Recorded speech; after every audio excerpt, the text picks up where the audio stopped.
Imagine you're a baker in the 18th century and your main ingredient is almost impossible to get. What are you going to do? You're going to substitute. That's what we're talking about today. Thanks for joining us as we savor the flavors and the aromas of the 18th century.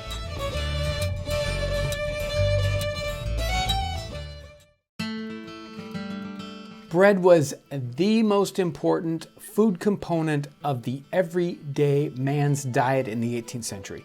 Most everyday laborers in the 18th century, they survived on nothing but beer and bread. And they generally didn't bake that bread for themselves. They went to the baker to get that bread. They survived upon it. It was so important to the diet in England that bread was regulated for hundreds of years. Before the 18th century, bread was regulated in its price, in its weight. All the price of the loaf all had to do with the price of wheat in the time period. That's one of the problems. Everyone in that time period was demanding white wheaten bread. That's what they really wanted. They didn't want dark household loaves, the inexpensive bread. Everyone wanted to eat white wheaten bread. What happens though when you have crop failures in the 18th century or before? They had numerous crop failures, the 1630s, the 1690s, the 1740s, and the 1790s. Over and over, they would have weather problems. They would have very, very cold summers. The whole wheat crop would fail, or you would lose, say, 80% of it. And so the rich people, they could still get their white bread.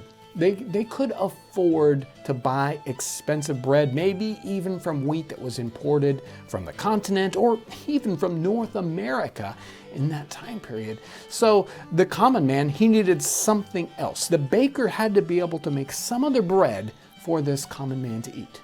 And we have wonderful, numerous sources that we can rely on to see just what that baker was doing to feed that everyday man.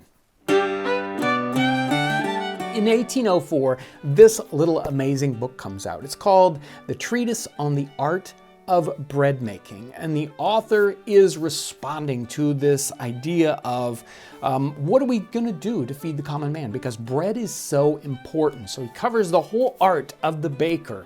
And he spends an entire chapter on these substitute items that we need for wheat, because wheat is very hard to get. Even in the time period, 1804, wheat was still very expensive and still in great demand in that time period. So the baker has to come up with a solution. So some of the ingredients that he mentions as substitutes, making bread with peas or partially made with peas doesn't make a very good bread. Sometimes we'll use something like oats or oatmeal that's all ground up, definitely used in bread. We use that today. He talks about maize, or as we call it in North America, corn. That is one of those things that he talks about, but it never really gets popular in Great Britain. Of course, it's been used in North America all these hundreds of years. We make lots of bread from corn and something like barley. We also have buckwheat and a lot of things that are grain-like that are being used. But some things aren't like grains at all being used in this bread. And he mentions potatoes specifically. And in other works, something very, very similar as turnips being used in our bread. Now, we can't necessarily make bread completely from potatoes, but we can use that as an additive to stretch the amount of wheat that you're going to be using in your loaf. So today we'll be doing a recipe right out of the treatise on the art of bread making. We'll be using potatoes. Let's get started. So this treatise on the art of bread making, a wonderful book, not only does it have one potato bread recipe in it, but it has 3 potato bread recipes in it, and he spends a great deal of time talking about how to prepare these potatoes for this bread. Now, we're going to use the simplest of the 3 because it gets complex and I don't think it really needs to. To make potato bread, pare 1 peck of potatoes, put them into a proper quantity of water and boil them till they are reduced to a pulp, and then beat them up fine in the water they're boiled in, and knead them with 2 pecks of wheat flour with a sufficient quantity of yeast and salt into a dough. Cover it up. Allow it to ferment for 2 hours or upwards according to the state of your weather, and then make it up into loaves and bake them. Pretty simple recipe, as simple as it is basically the straight bread recipe of the 18th century, which is just wheat flour and yeast and salt and water, and then we add in this potato mash, basically mashed potatoes, in a ratio of 1 part potatoes to 2 parts flour. So we're stretching that out. We're getting as much bread as we can from the wheat flour we've got. So maybe one of the reasons why the author of this book stressed potatoes as much as he did is because the potatoes used in this bread continue to make a very white wheaten loaf. In fact, you might not be able to tell a difference. Maybe he could get away with making bread with potatoes, and his customers might not even know the difference. If he's using some of these other grains, you can tell immediately by the color of the loaf, by the smell of the loaf, or even by the look of the crumb that, hey, this is substitute bread, this isn't what I wanted. And he might even get in trouble from the authorities because bread was regulated. But these potatoes, they make an almost perfectly white loaf, just like a regular white wheat loaf.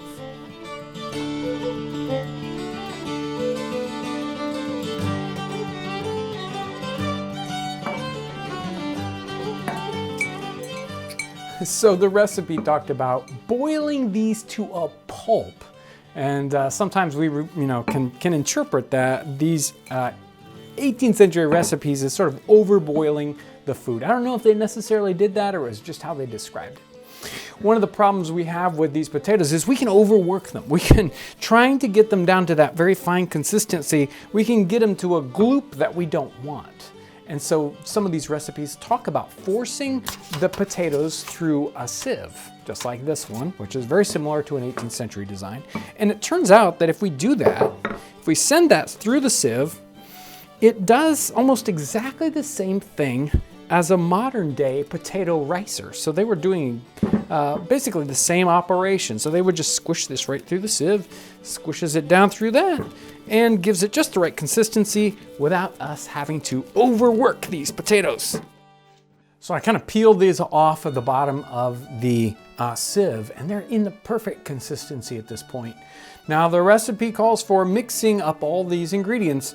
We've got our main component of flour here. Again, we need 2 parts of flour to our 1 part of potatoes. We've got a little bit of salt, and we're gonna use some water. And here's our main active ingredient. It's our yeast. Today we'll use just active yeast. We're getting a little packet from the store, so just follow the directions like that. This, we're kind of using it as they would have done in the 18th century, a barm or a yeast that you get from the brewer. And it's a liquid yeast. It's a yeast that is a byproduct of making beer. And or making ale sometimes. Ale's probably a little bit better. It won't have the bitter hops in it, or at least as much as a standard beer. But that's what we're going to be using for our yeast today. You can use just regular bread yeast from the store. So the water and the flour, those are the things you're going to adjust to get to that nice soft loaf consistency that you're shooting for. If that ball of dough is too hard, it just cannot grow, and you'll have this dense loaf that doesn't do what you want it to do. And then of course, if it's too soft, it just sags, and you have this giant flat loaf, which is still good bread and is totally worth eating. It just isn't as beautiful and isn't quite as easy to use. So our consistency feels really good, but obviously not too hard, not too soft. Looks good. So we can set it in our bowl, kind of bring that around all to the bottom, and then set that in so that it can grow. There we go. So this bowl is still nice and warm. We're gonna let it set for about that 2 hours. I mean, he says in the recipe, it all has to do about the weather, right? They didn't have as much climate control as we do, so they had to adjust their rise time to their weather, but 2 hours should work great for this. We're just gonna cover this up and set it aside. Now we have to work on our oven, getting it up to temperature so we can bake this bread.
So 3 things before I try this bread out. I know you want me to try it out right now.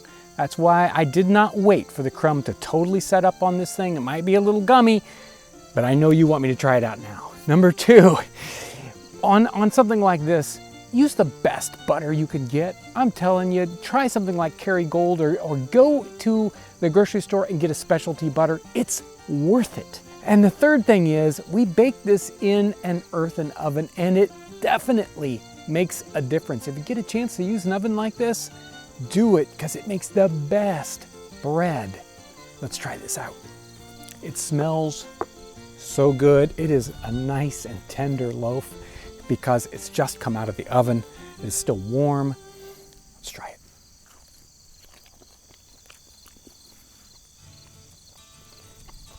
Superb bread. You would never guess that this bread had an additive because you were trying to stretch out the wheat. You know, it's so moist, it's so tender. I can't see how anyone would complain in 1804 or any other time about getting a wonderful potato bread. It is excellent stuff and easy to make.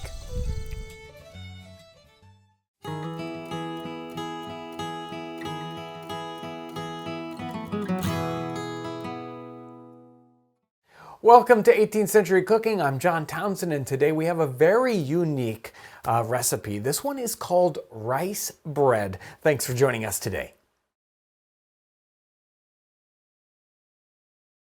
So the recipe today is from the recipe book of Harriet Pinckney Horry.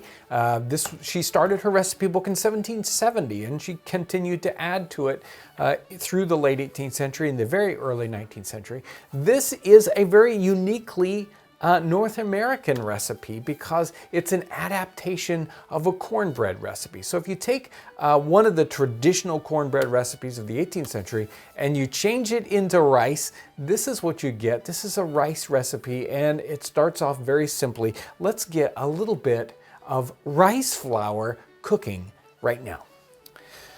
So we're going to start off with getting a little bit of water boiling here. I probably got, 2 cups or so of hot water going, and then we're going to start boiling that. And this recipe, the main ingredient here is rice flour. And that's pretty interesting. We don't see rice flour showing up in a lot of these recipes. She actually calls for rice to be pounded up and sifted, which is very similar to what they would have done with corn and cornmeal. Many times, instead of grinding corn at a corn mill, they would pound it up and sift it. So we've got pounded up and sifted, or in this case, just plain rice flour from the store. We're going to let our water get hot. We're going to take a quarter of our full batch of rice flour. So the whole recipe will use 1 pound. We're using a quarter pound of rice flour, and we're going to slowly introduce it here into this hot water and get it all boiling and make it into a sticky, sort of a hasty pudding of the time period. And I'm just going to add this a little bit at a time because I don't want it to clump up and cause a lot of trouble. So we're just going to keep adding this until this gets to a nice thick, let's say a gelatinous goo. I'm not sure how to explain this so well, but we're just going to keep cooking this up. And it goes really quickly. As soon as we get to a certain critical mass, this will thicken right up and get a lot like a really thick oatmeal. Okay, it looks plenty thick. I'm going to go ahead and get this off the fire, and we need to let it cool. So our rice mixture has cooled off. We need to bring this down to at least blood temperature. So let's say 100 degrees, 105 degrees. You can just stick your finger in there. If it feels hot at all, it's still too hot. But you don't want it to be cold necessarily. We're going to put this into a mixing bowl. Yours might be a little thicker than this. This is just slightly runnier than I usually do it. Now we need to mix yeast into this because this is a yeast-risen bread. I've got some yeast back here, some barm actually, some ale barm. I recently was brewing a batch of ale, and so I've got some of this barm left over here, and I've made sure it's kind of active and going. you'll probably be using a regular bread yeast that you get at the store. You'll probably get one of those little packets, right? So put it into, let's say, a cup of very slightly warm water. Let that kind of percolate for 10 or 15 minutes, dissolve and do all its thing and start getting active. But since I've got this barm, I'm gonna go ahead and put it in here. Again, about a cup's worth. We're gonna get this mixed in to our current lump here. Okay, now that we've got that mixed in, I'm gonna go ahead and start adding this, this other rice flour back into the mix. So remember, we started off with a pound complete, and now we're adding, first we used 1/4 of a pound to make that first boiled mixture. And now we're taking the rest, this 3/4 of a pound, and adding it in. I'm gonna go ahead and at this point too, add in a little bit of salt. This is gonna inhibit the yeast a little bit, but it kind of needs a little salt. The salt isn't necessarily in the recipe. And of course, we could add this, add whatever that is to the topping. This bread is meant to be kind of plain. It's a filler for other parts of the meal. So here's our mixture. I've got all that flour incorporated into that, and this is probably a little, I mean, I've done several batches of this. This is a little softer than what I've done before, but I still think it's gonna turn out just fine. So what we're gonna do now is prepare a bowl that we're gonna bake this in. Now you could bake this in a pie plate, so that's kind of thin. It might be a little easier to get this baked up properly in that, but I've got here these tin bowls. They make a really nice loaf pan. And so let me get this buttered up, and then we'll put our dough right into this. So we do want to give this a little bit of room to grow, so I left just a little bit. Let me smooth this out on top, because we want to let this rise now. And to get it to rise, we're going to let it be in a warmer spot. And to know when it's done rising, instead of like regular bread that's going to, raise up like 2 times or whatever and get huge, this is just going to raise a little bit. And the key, just like on cornbreads, the key to this is to look for a little bit of cracking. When we see that ball open up a little bit and start to crack, we know, okay, it's risen enough. It's time it can go in the oven. So I'm gonna set this aside in a nice warm place and watch for the cracking. It might take 45 minutes, it might take 2 hours, depends all on the temperature and on your yeast and all that good stuff. So let me set this aside. We can see the cracking has appeared on the outside of this loaf. Depending on how soft it is or hard it is, you'll see more or less of that cracking. It's time for it to go into the oven, and I would say this is best to bake at, say, 400 degrees for, I don't know, it really depends, 25, 35 minutes, depends on the temperature of your oven. I'm cooking this in the earthen oven, so it's gonna be a little bit hotter, probably about 450 when I start to bake this.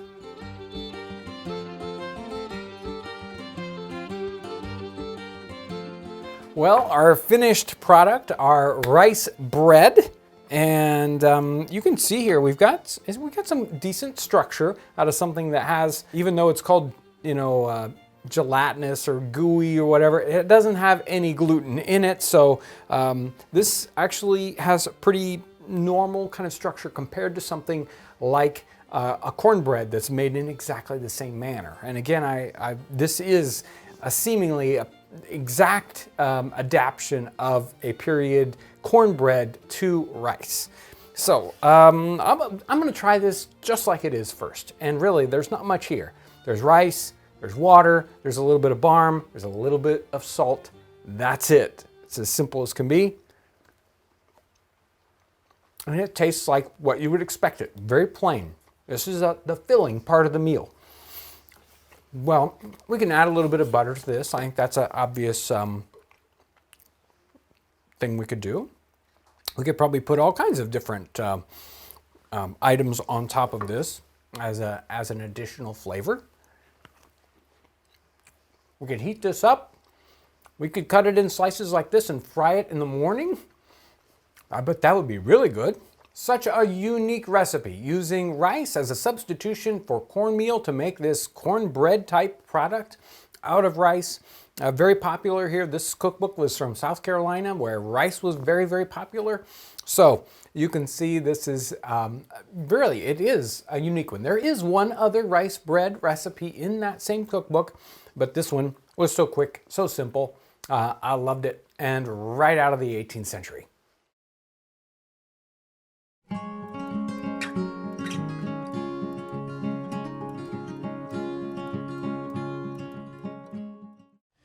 So in the first video, we showed you how to build one of these earthen ovens. We covered that completely. This one's finally dried out and ready to use.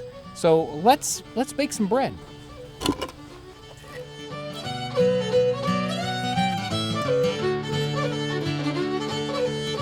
We're going to start with a small warming fire. This is a small fire with sticks that we're going to fire up right inside the door of the oven. As soon as that is going well, I'm going to push that to the back and then add some more wood to it. The drier the wood, the better. While this oven's heating up, let's talk about the tools we're going to need for baking. We're going to need a few tools to do the baking in our oven.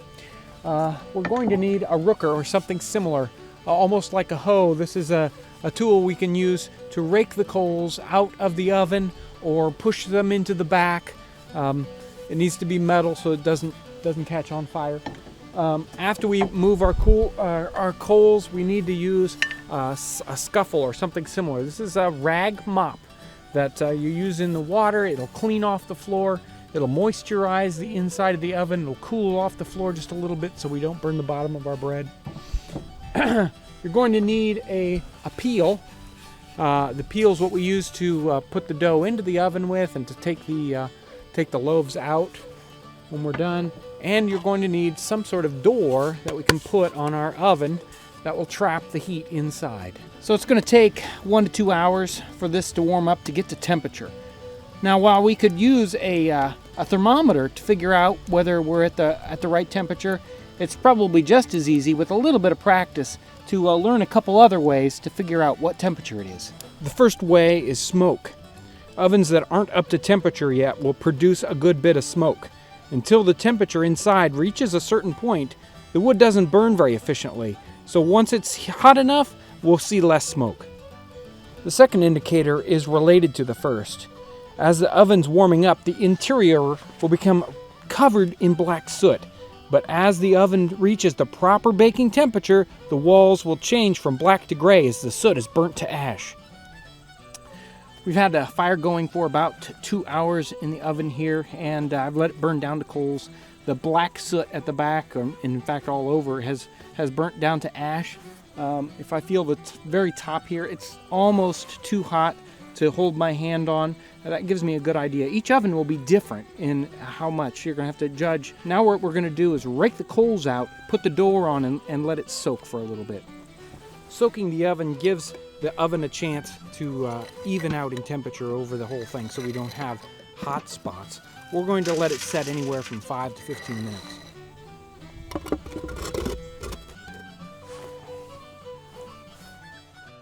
We've let this soak, and it's a possibility that this is still too hot. So what we're going to do is we're going to take a little handful of cornmeal and toss it on the floor. If it turns black or catches on fire, then obviously it's still too hot on the inside. We can see some smoke coming off of this. It's probably still just a little too hot. What we're going to do is we're going to take our scuffle and we're going to wet down the inside and let it soak just a little bit longer. We're going to give the oven one quick swabbing with the scuffle. It's going to clean out any ash on the floor. It's going to cool the floor down just a little bit, and it'll add a little moisture to the inside of the oven.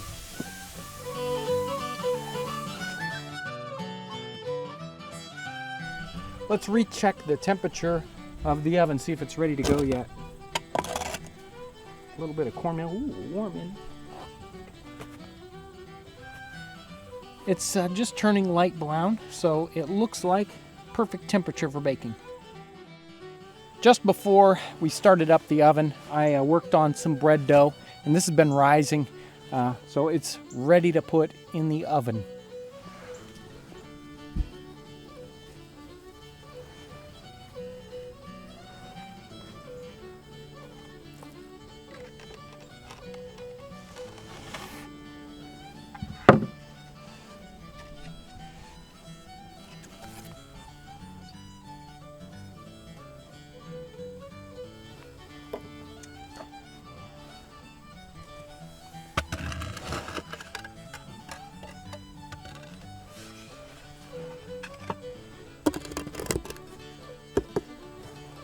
we're gonna let these bake 10 to 12 minutes. Well, while we're waiting for this to cook, there's usually a progression that you would use these ovens. You would want to, as soon as it's up to temperature, you would want to cook something that you'd need a hot oven for. Many times they'd cook pies first, then they'd cook breads. When it cooled down a little bit after the breads were done, they'd cook things like cookies. And then even after cookies, they'd still continue to use the heat. They might cook beans after that for a long period of time. And even when it's even cooler, they can do things like dry herbs in their oven while it's still warm, or even firewood for the next time they're going to use it. I can smell the bread even out here. I'll bet you it's ready to come out. And the loaves look really good. They look just right. Let's take them out. And there they are.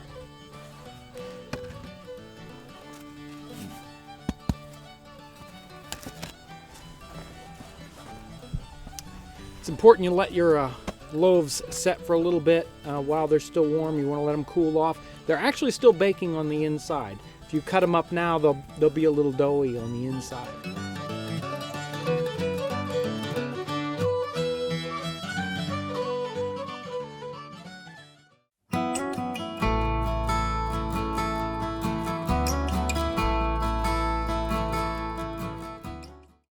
Throughout history, bread has been a vital staple of life. Archaeological evidence suggests that pre-Neolithic cultures baked a very simple flat bread on hot stones. And sourdough breads have been made for millennia. First century Romans observed the Celts of Gaul skimming the foam off of beer to create a lighter kind of bread. By the 13th century, bread became highly regulated as an early form of wage and price controls. Unscrupulous bakers who cut corners to increase profits faced potentially heavy punishment. Such regulation was common throughout Europe, and early documents show that at least an attempt was made for doing the same thing in 18th century colonial America. Over the coming weeks, we're going to focus on 18th century breads. We're going to begin our journey with one of the simplest forms, the ship's biscuit.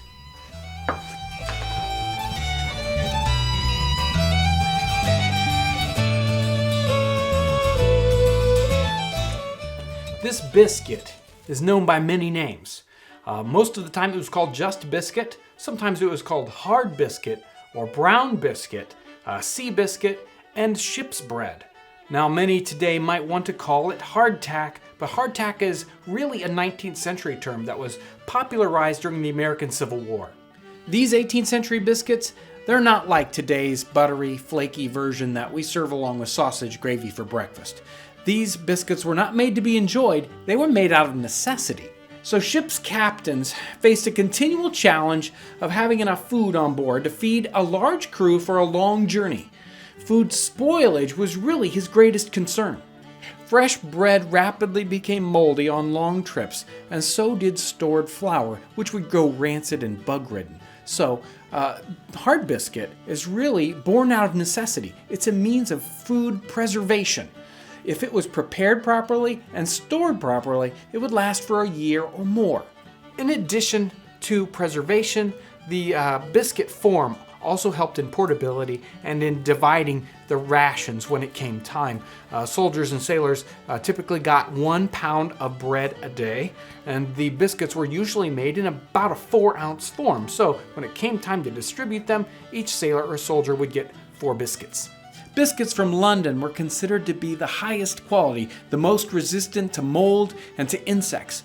They were really the standard by which all the other biscuit makers aspired to, but not all biscuits were the same quality. In a book called Adventures of Roderick Random from 1748, we read this little section here. Every biscuit, like a piece of clockwork, moved of its own internal impulse, occasioned by myriads of insects that dwelt within it. There are other accounts of sailors opening up barrels marked sea biscuits, and only to find them filled to overflowing with roaches, the sea biscuits having long since disappeared. Biscuits were not only used by sailors, but also soldiers and travelers of just about any sort. Traders many times used them to bargain with the Indians, and they were also thought to have medicinal properties. They used them in treating edema and indigestion and gout. Just as biscuits had different names and different uses, they were also made in different ways. The term biscuit has its origins in the word twice baked.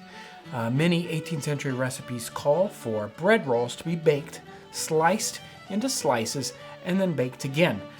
These are also known as rusks. Ben Franklin, in his memoir, also called this type of biscuit the true original biscuit, much superior to the unleavened variety. But it's this unleavened variety that we're going to do today. We've preheated our oven and allowed it to cool to a medium-low heat. If you're doing this in a home oven, about 300 to 350 degrees. Our ingredients for these biscuits, very simple. We've got some whole wheat flour. You're definitely going to need some salt, and then we need enough water to make a very stiff dough. So let's get these mixed up. I'm going to probably work with about 2 pounds of flour here, enough to make 8 4-ounce biscuits. We're going to just guess our amount of salt and get that mixed in. And now let's pour in that water until we get a good stiff dough.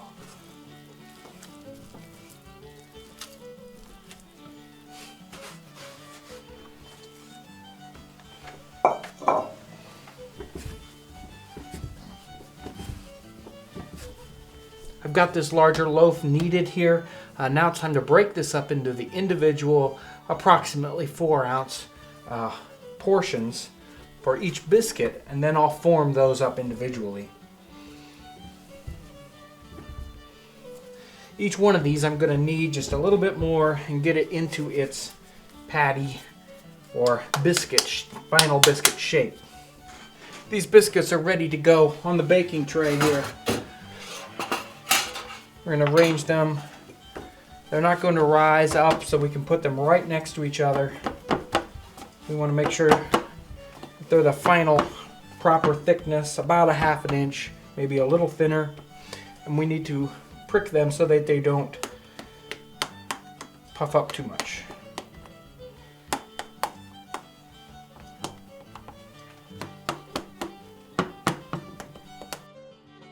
Okay. These are ready for the oven. We're going to put these in, and they're going to bake for 2 to 3 hours at that low temperature. You want to watch them to make sure they don't burn.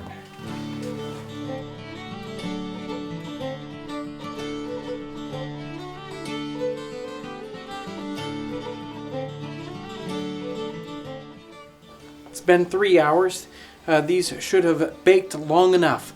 Many times in the time period, these would be baked and then pulled out. They'd let them cool, and then they'd bake them again the next day, probably at a lower temperature, to drive out any excess moisture. And for very long-term storage, they might bake these 3 or 4 times. Let's take a look.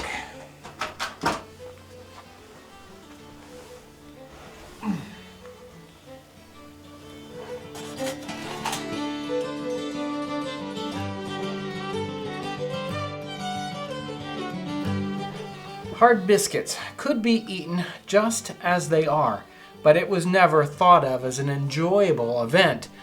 Many times they were soaked in wine, brandy, or sack to soften them up a little. Cooks would also take the biscuits and they would grind them up or powder them by putting them in a bag and beating them with a hammer.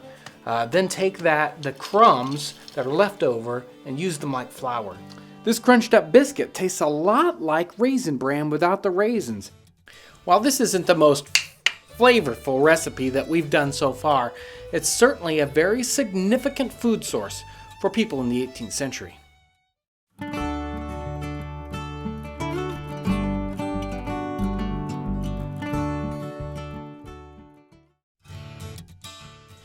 In our last episode, we covered mixed breads. These mixed grain breads were made with other grains in addition to wheat to make a cheaper loaf for laborers. These breads were promoted to ease the demand on wheat in Great Britain and Western Europe. As we discussed, this demand for wheat created an important trade link between the mid-Atlantic colonies where wheat was grown and Great Britain. The majority of wheat that was grown in these colonies was exported. This created a void of sorts in the food supply for the colonists. It was only natural for this void to be filled by something that was native to the Americas: corn. In our recent episodes, we've taken a closer look at breads of the 18th century. In this episode, we're going to be looking at an early cornbread.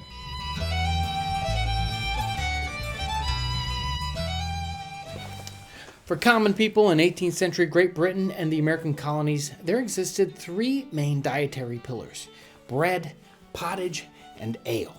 People depended on these three things for survival. While there were many similarities between English cooking and that of the colonies, there were also some vast differences as well. Using corn was one of them. Now, before we proceed, let's clarify the word corn. Corn used in the 18th century meant a kernel or granule of something, like a grain of wheat or rice or barley or even gunpowder. When we say corn, we usually mean yellow corn, field corn, or sweet corn. But in the 18th century, they always used the term Indian corn or maize. In Great Britain, the common perception was that Indian corn was unfit for human consumption. They considered it animal fodder. You simply won't find recipes that use corn in the Old English cookbooks of the 18th century. There's a passage in Joseph Plum Martin's Revolutionary War memoir that expresses this sentiment. When they, speaking of British soldiers, could find none to wreak their vengeance upon, they cut open the knapsacks of the guard, the Continental Guard that is, and strewed the Indian meal about the floor, laughing at the poverty of the Yankee soldiery, who had nothing but hog's fodder, as they termed it, to eat. The earliest European settlers to the Americas were introduced to this grain, this corn, by the Indians.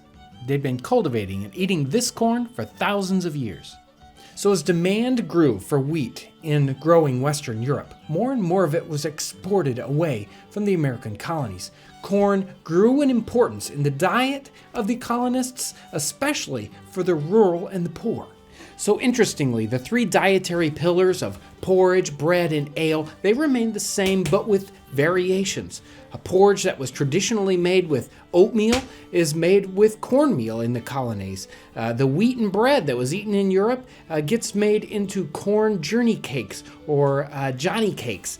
And of course, ale, sometimes replaced by corn whiskey. In our research, we did find a number of 18th century experimental recipes for a yeast-based bread using Indian corn.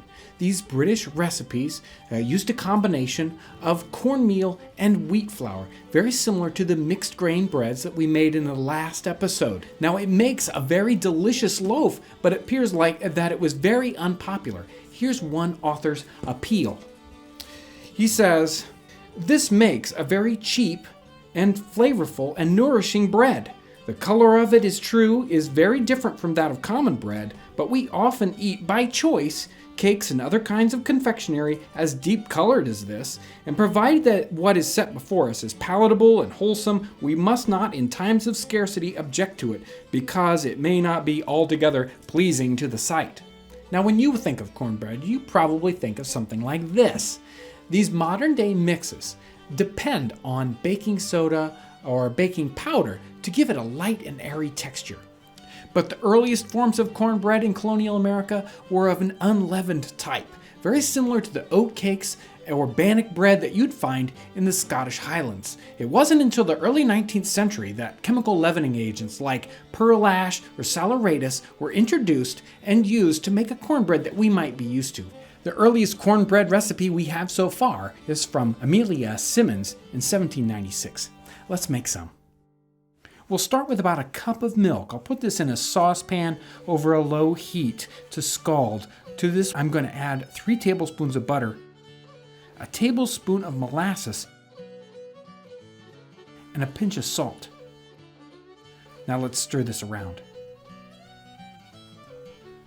In a separate bowl, I've got 3 cups of cornmeal and a half a cup of wheat flour. After the milk is heated, I'm going to add this to our cornmeal and mix it well.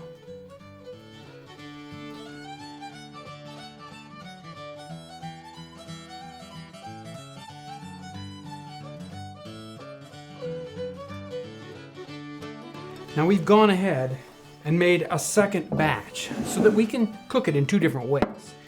We're going to take this second batch and pour it into an already greased pie pan, and we'll bake this. When it's done in this method, it's called a common loaf.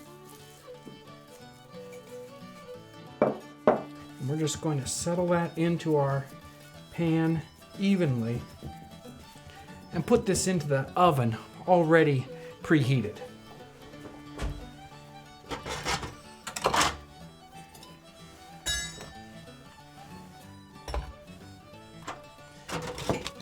For more information about how to cook with one of these earthen ovens, make sure to check out our Building an Earthen Oven Part 2, Baking Bread. That'll teach you how to use this if you're going to be using a regular oven at home. You can bake this at 375 degrees for about a half an hour. While our common loaf is baking, we're going to make up some journey cakes or Johnny cakes. I've got our other batch of dough here, and I'm just going to form up some patties about a half an inch thick or so and 3 or 4 inches around. And these we can fry in our pan. If we're going to use these as journey cakes, take them with us in a haversack. We want to cook them dry without any oil or butter in the pan. If you're going to eat them right away, you can use butter or grease in your pan, and they are really tasty.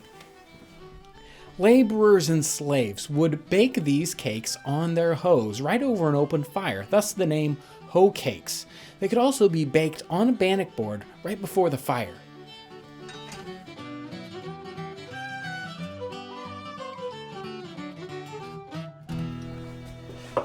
A great simple adaptation of bread made with corn in a North American kind of way. I've got a sauce here. It's something I ran into an old cookbook. It's got molasses, butter, and a splash of vinegar. Let's try this out with a little bit of our cornbread here.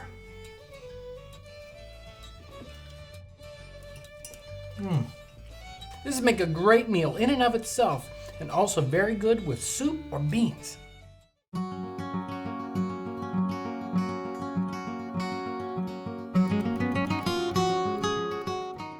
This is a ship's biscuit. It's hardtack. It's pure condensed nutrition. If you take a family road trip today, maybe 500 miles, you definitely pack clothing, maybe some recreational gear, a laptop. You don't need to worry about food. You can travel and stop any number of times along the way. Gas stations, grocery stores, fast food restaurants, they are everywhere when we travel today.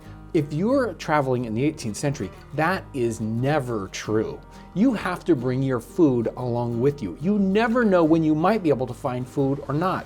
If you're a sailor on the high seas, there's no place to get food. You have to bring along every bit that you need. And it needs to be able to last through multiple different kinds of temperatures, in different situations. It needs to be condensed. It needs to be nutritious. I'm amazed by the resourcefulness of our forefathers in creating ship's biscuits.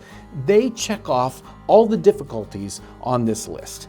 I even have a ship's biscuit here that is 10 years old, and it's still probably edible. I'm going to try this at the end of the episode.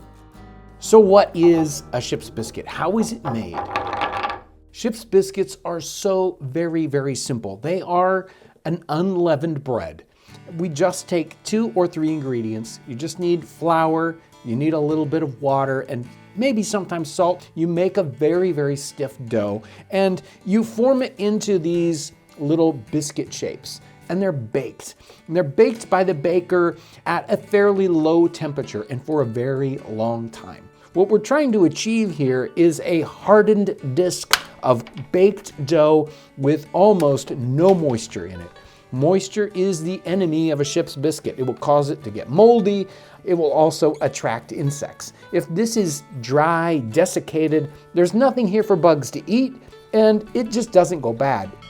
So it's easy to imagine a ship's voyage, and on board ship are barrels and barrels of ship's biscuits. How are they going to eat these? Sailors know when they sign up that this is the bread they're going to get each and every day. In fact, rations for a sailor every day includes a pound of bread. So they may get 6, 7, 8 ship's biscuits depending on how big they are. There are accounts where sailors don't even like soft bread. After they're used to eating these for a long period of time, they think the soft bread is actually going to be bad for them. All that air in the bread will make their stomach not digest properly. And so this is what they crave each and every day. But it's not just sailors that have to endure ship's biscuits each and every day.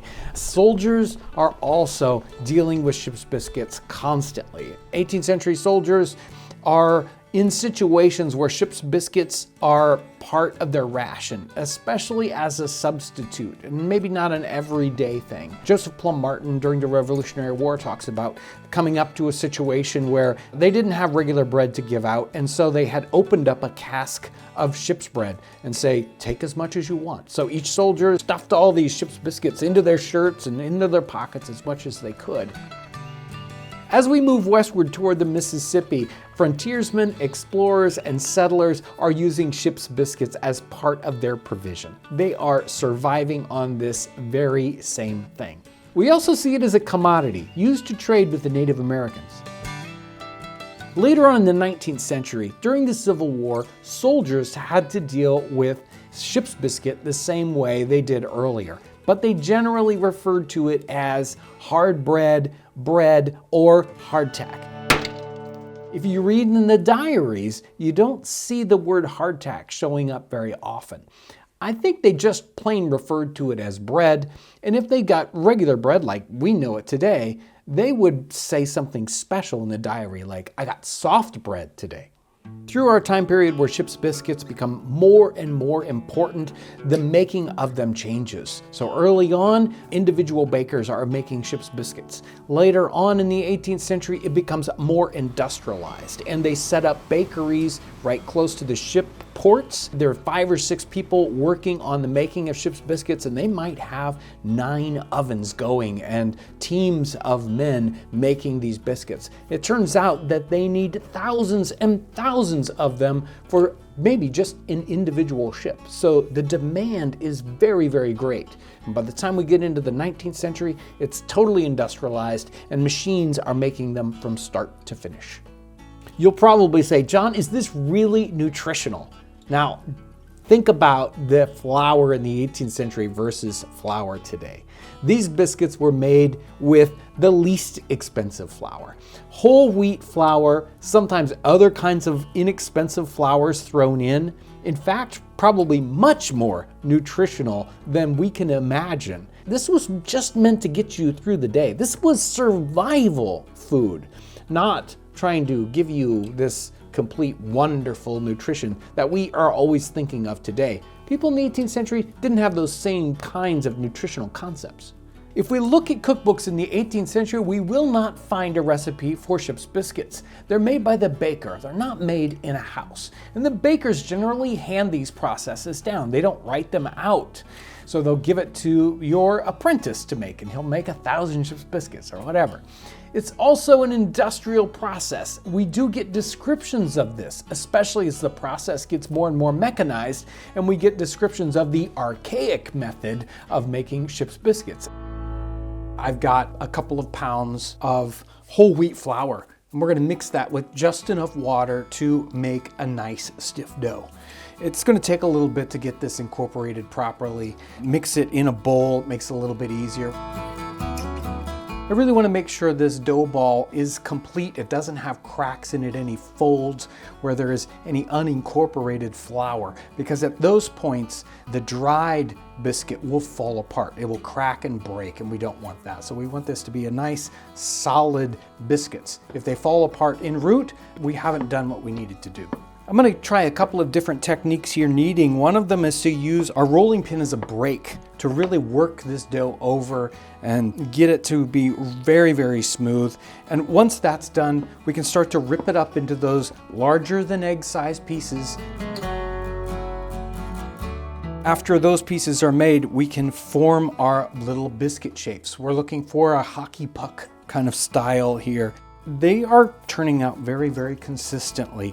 Since this isn't an industrial kind of situation, I'm not selling these ship's biscuits. They can vary in size a little bit. That's okay, especially for personal use. As we're forming up the biscuits, realize that these are not going to grow as they bake. If anything, they'll shrink just a little bit. So we're forming these biscuits up almost exactly the size that we want them to be when we use them.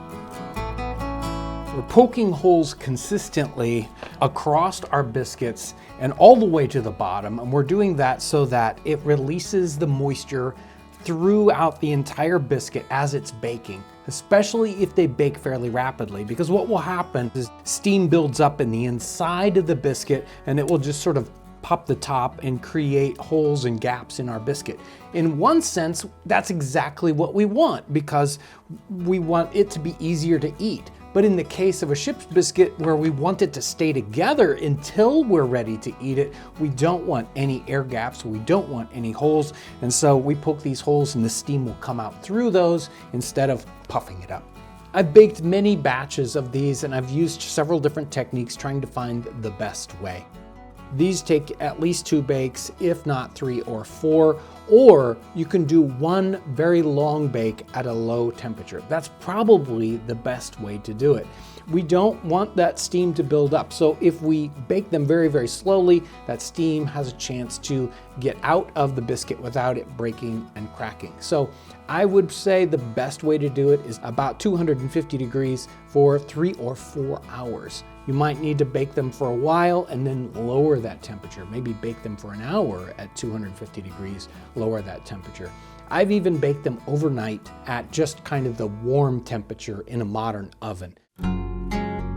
Ship's biscuits show up in multiple different literary references. This is from Swift's Family Robinson. We refreshed ourselves with wine and biscuit, which we found in some of the casks. Whenever we have bread or biscuits coming out of a barrel, we know they are ship's biscuits. The trick with ship's biscuits is you can't just eat them. You will break your teeth. So we don't want to eat that. This is our 10-year-old ship's biscuit. I'll try this last. We have our ship's biscuits that we just made, and we can use them in lobscouse. So you can check that episode out where we just ate them in the Sailor's Feast. We also have broken up a little bit of ship's biscuit and soaked it in wine. And here we're using it like cereal. So I've broken up the ship's biscuit by pounding it and then pouring it into hot chocolate. And that's another popular drink from the time period. Let's start with this chocolate cereal. Probably needs to soak a little bit longer, but reminds me of cocoa wheats. It's actually really good. It's got a nice little bit of tooth and a wonderful chocolate flavor. The biscuit soaked in wine, I'm kind of surprised. You can see how soft it is at this point. It's only soaked about 10 or 15 minutes. This is a little bit of Madeira, very common 18th century wine. Very nice and soft, eats easily, and this could be dessert. So it's a bit of a dessert wine. You could soak this in water or in grog. Here's the big trouble, right? This ship's biscuit is over 10 years old.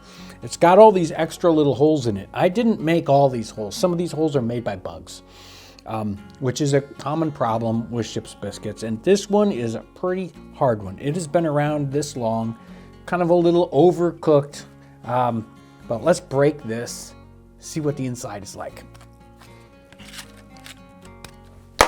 There we go. There's our ship's biscuit on the inside. There's some bugs in there, some little white larvae, which is a common problem in the 18th century. Sailors, they would tap the biscuits on the table to knock the bugs out or eat them in the dark because they didn't want to know what they were eating. But let me see if I can get a little bit of it here.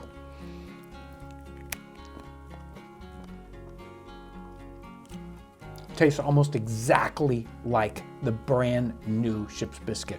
Still, after 10 or 12 years, it's just as edible as it was before. Maybe a little added protein.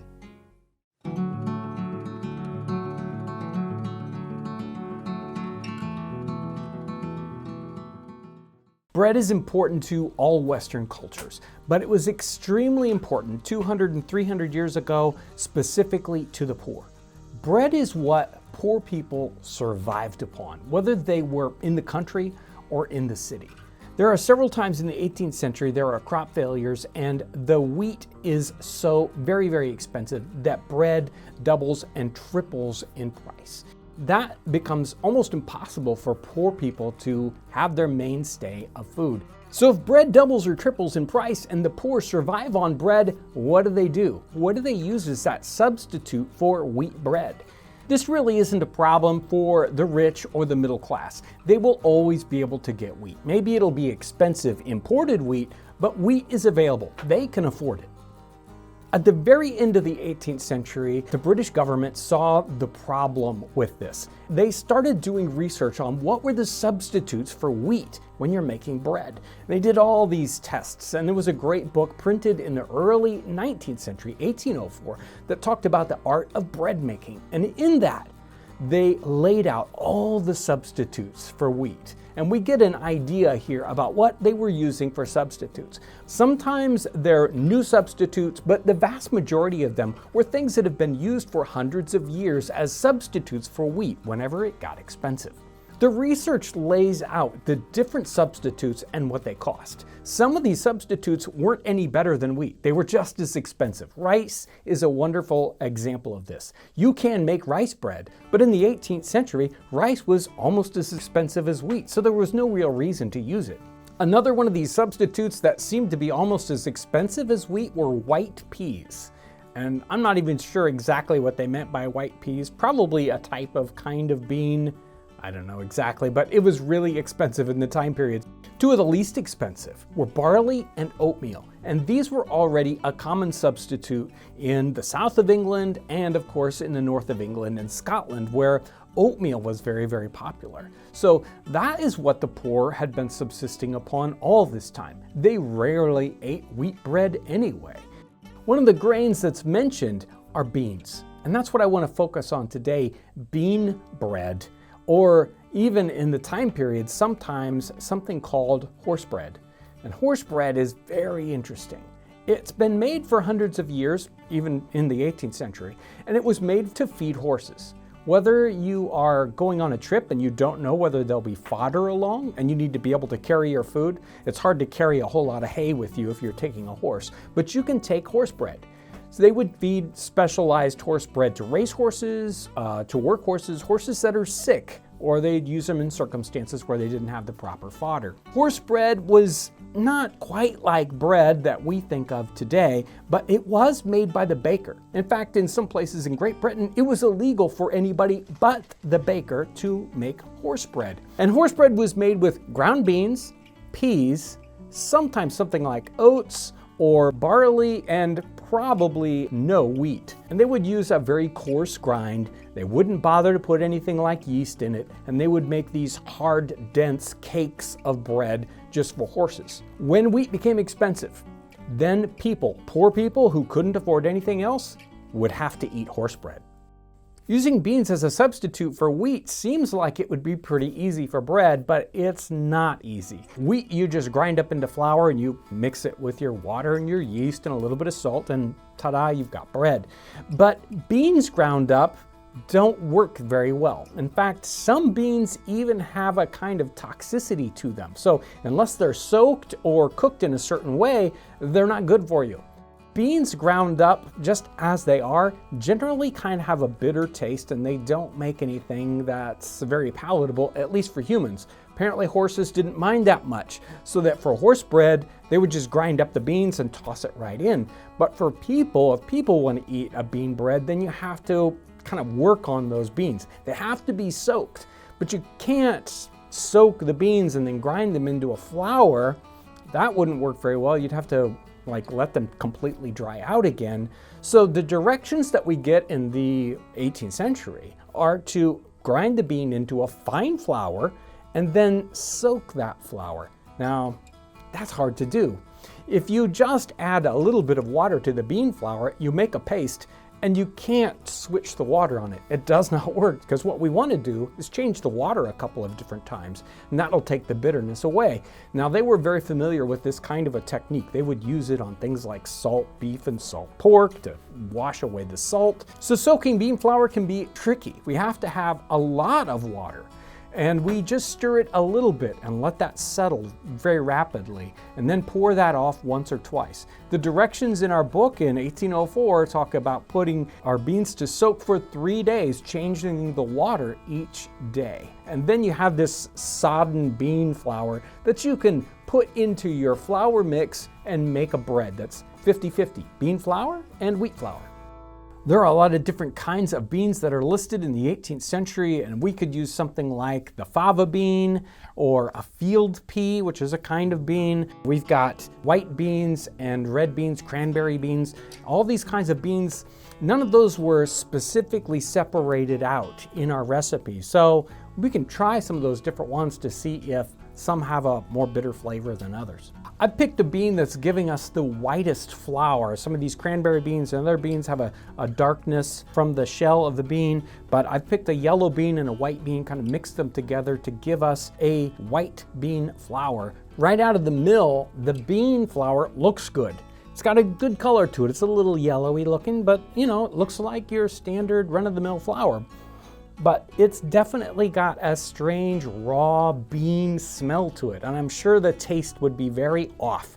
You could instantly tell this was nothing like a wheat flour, and if I made bread with this just as it was, it would probably just be clammy and have just a very strange, almost metallic taste to it. I'm working from the Art of Bread Making book in 1804, and it has a recipe for mixed bean bread. So we're going to start off with whole wheat flour and mix that with a little bit of salt and a little bit of barm here. And it's going to be a very, very dry mixture. But I've already got my bean flour that's been soaked. This has been soaking for 3 days, and I've taken the water off each day. And what I'm left with is a very, very heavy slurry that we're going to add into our flour, and that will probably bring along all the moisture we're going to need. In fact, maybe just a little bit more than we need. And we'll mix that in with our wheat flour, and it will end up being about 50-50 bean flour and wheat flour, along with that salt and our barm, which is the yeast. And we've talked about barm in other recipes. That has to do with the yeast that comes off the top of a brewing batch of beer that you get from the brewer. In fact, it's better if you get ale, because then you don't have that bitterness of beer. If you're doing this in a modern context, standard packets of yeast that you get at the grocery store will work just fine. Once this is mixed well, we can go ahead and set this aside and let the yeast work.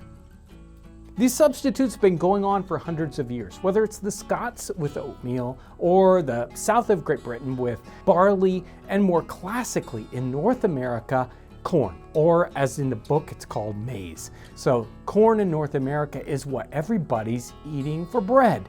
Sometimes they'll have a bread that does have a mix. So they'll mix it with rye and they'll mix it with wheat to make a high-class bread that still has corn in it. Very few people, especially in that middle and lower class here in North America in the 18th century, are eating wheaten bread. That is a special bread and not eaten that often. Most people are eating cornbread. Our bread was in the oven about 30 minutes or so at 400. It was in the earthen oven, so it kind of started high and worked a little low. It did not rise a lot. I don't know whether it was because of the beans or because my barm wasn't as active as I needed it to be, but that's all right. This is probably exactly like a loaf was like 200 or 300 years ago as they're making bean bread. And it's interesting as we dig in that they were looking for solutions to this problem of not having enough wheat in 1804. But they had been having those problems for 200-300 years before that, and the solutions were there. People were making bread with other kinds of grains. This is one of those examples. So let's find out what this tastes like. That's the important part. And now, the smell, great, wonderful whole wheat loaf smell.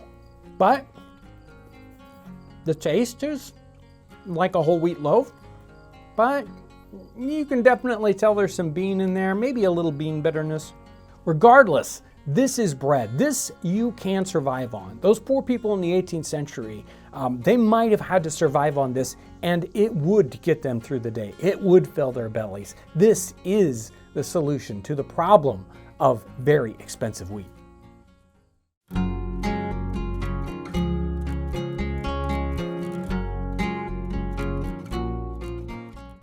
When I say sourdough, the first thing that probably comes to mind are internet videos on TikTok or YouTube of people that are teaching you how to make sourdough. They're explaining to you what live cultures are, and they're probably even pulling a jar out of their refrigerator and they're saying, hey, look at this, and it's this goopy, watery, smelly mess. They feed their starter and they have a regiment about it, and they're so excited about it. You go to a restaurant, they bring this beautifully crusty sourdough bread out to you that kind of has a little off taste. And some people, I'd say even 20 years ago, probably weren't really excited about that, but we are now. We look forward to that. Sourdough is huge right now, but in the 18th century, the time period that we make these videos about, people were not excited about sourdough, generally. Some people, French, maybe, but English people, American people, sourdough was not exciting to them. I know somebody who has a sourdough starter that is 130 years old, and they're so excited about it. And when I hear that and I start thinking about sourdough, it makes me think this is a time-honored tradition, and people have loved this since the beginning of the very first time they accidentally made sourdough. And I don't think that that's really the case. In fact, in the 18th century, they were making bread, and bread was so popular, we've covered it so much on the channel, that it was even regulated by law. So bread is such a part of their day, and they care so much about it, that sourdough was kind of an afterthought. It wasn't something that people were excited about. They were excited about nice, fresh bread made from the baker using yeast from the brewer. So if it wasn't sought after in the time period, then why even make it? That's the question, right? And we have to look at sourdough for what it is, not necessarily what we think that it is. They weren't using it in the same way that we are at all. In fact, they didn't have a refrigerator or someplace nice and cool to keep a sourdough starter. So it's completely flipped on its head, and sourdough is made out of necessity in the time period. If you didn't live in a place where you could just go to the brewer to get some yeast or go to the baker to get your bread, well, then where did yeast come from? And that's the question. That's the whole thing about sourdough, is what's going on with yeast, what's going on with live cultures, and what's that doing in our bread? The relationship between the brewer and the baker was essential in the time period, especially if you were living in a community. They worked together hand in hand. The baker's best friend was the brewer, because that's where he got barm. This is barm. So this is what is scraped off of a fresh batch of beer, and that is where the yeast for the bread came from. So the baker would go over to the brewer and say, hey, I need some barm, I got some baking to do. He gets his barm, he goes back, and this is how he is getting yeast into everything that he's baking for that day. So the question is, where do you get yeast if nobody's brewing beer? And that's the problem, because the folks in the 18th century, they needed bread. They wanted bread. And there are lots of ways that you can make bread without leavening, without the bread rising, right? We covered ash cakes, and we've covered all sorts of things on the channel where you have bread, but it's not the bread that's sought after. It's not this light, fluffy structure loaf of bread that they want. So how do you create that if you don't have the brewer to go take some barm from every morning? If you lived in a community of people, this wasn't a problem at all for you. Beer and bread were essential parts of the diet for folks in the 18th century. But say you were a sailor and you were going to be away for a long time, or you're traveling through the frontier and you're going somewhere away from a community, or times where it got so cold that yeast was a problem. They couldn't keep it alive. There were different instances where people had to lean on another way to make bread, and that's what we're going to talk about right now with this recipe. This recipe comes from Plows and Politics by Carl Raymond Woodward, and it's called An Experienced Wreck to Make Yeast. Boil 1 quart of wheat bran in a gallon or 3 quarts of water. Strain it and let it stand to be cold as milk from the cow. Then put in some rye flour, which is best, so as to make it as thick as yeast usually is. At the same time, put in half a spoonful of ginger and 1 gill of molasses. Stir it well together. Set it where it will be warm till it rises, which is known by its foaming and bubbling, which will be from 2 to 8 hours according to the season. As soon as it rises, set it in a cold place, but not where it will freeze, which would spoil it. It will keep in a cool place 3 or 4 days. Use it in somewhat large quantity than yeast. A pint will rise 4 large loaves. What we know now is that yeast is all around us. It's in the air.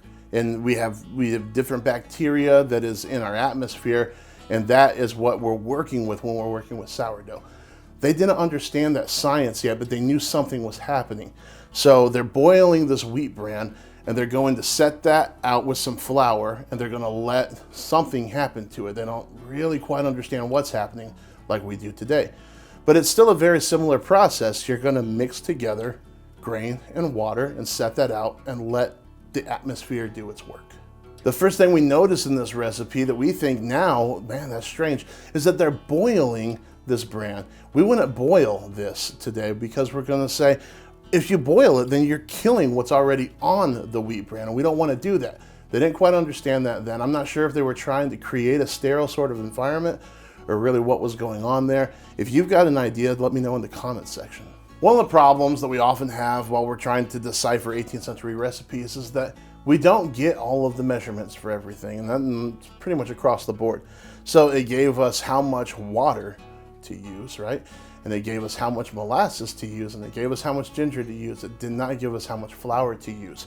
It says to make it as thick as yeast usually is.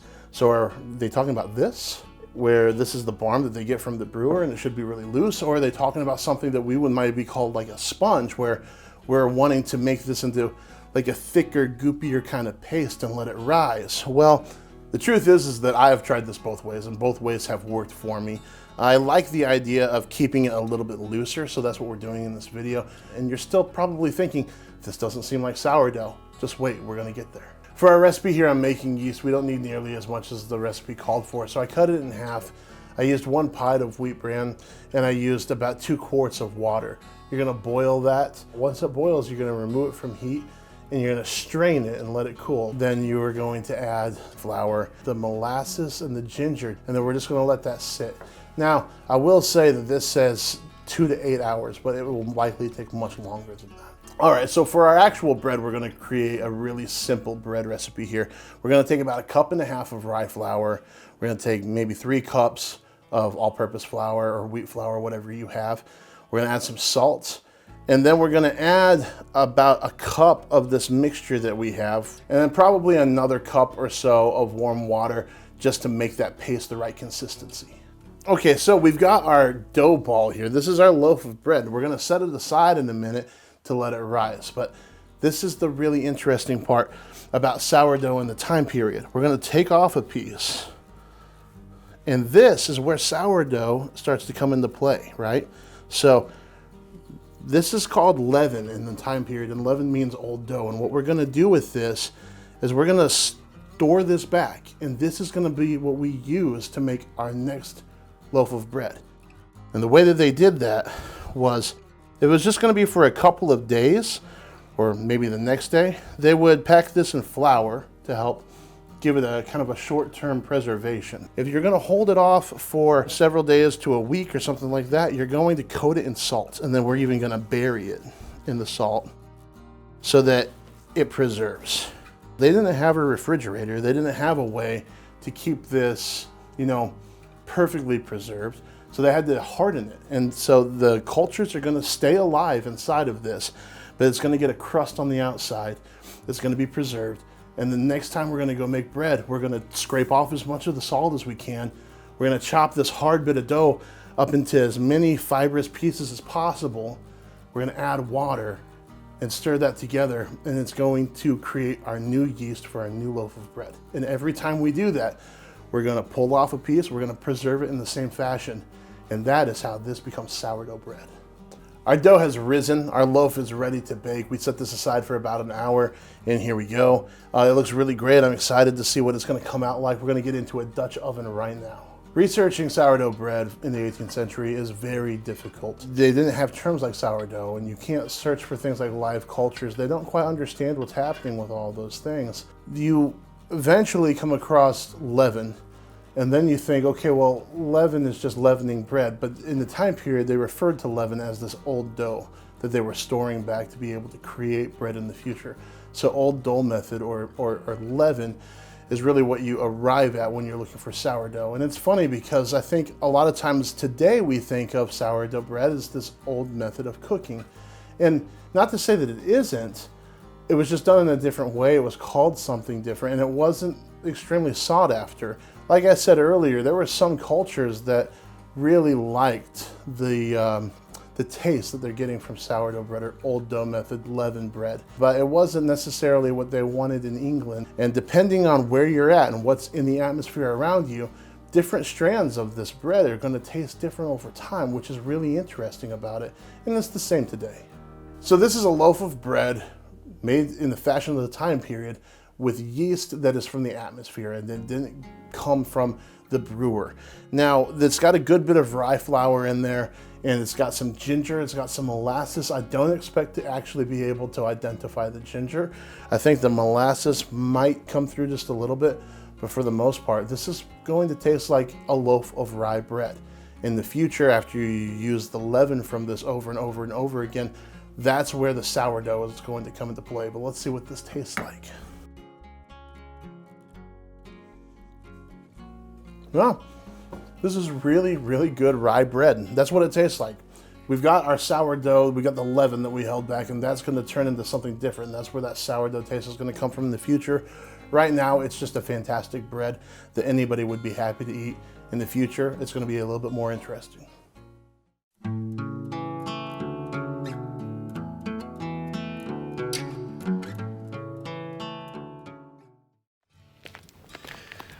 Welcome. I'm John Townsend, and we're doing another special episode here at George Washington's Mount Vernon. Such a tremendous place, and this is another in a series that we're doing. If you haven't seen the earlier ones, go back and watch them. They'll help give you context for this episode. We're going to be making something special again with Deb Colburn. Come along as we experience this dish. It's going to be good.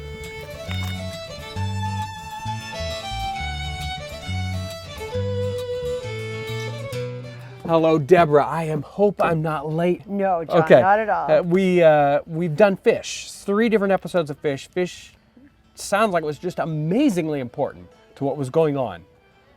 Here at Mount Vernon, right. Absolutely, it really was. It was not only a major staple for the population, both enslaved, hired, and the Washingtons themselves, but it was one of his major export businesses. So it's Right. where the money's coming from a lot of the time. Right. So what are we doing today, though? Today, we're going to be working with another vitally important ingredient in our recipe. We're making fried hoe cakes, which are cornmeal pancakes. Okay. And that is Washington's second most important crop at Mount Vernon. Okay. After his cash crop wheat, because corn, and this is white cornmeal ground at the grist mill here, corn was being fed to the enslaved population as a major ration. Each working hand is getting an entire quart of cornmeal daily. So it's like their bread ration. Days out of the year. Absolutely right. That's exactly right.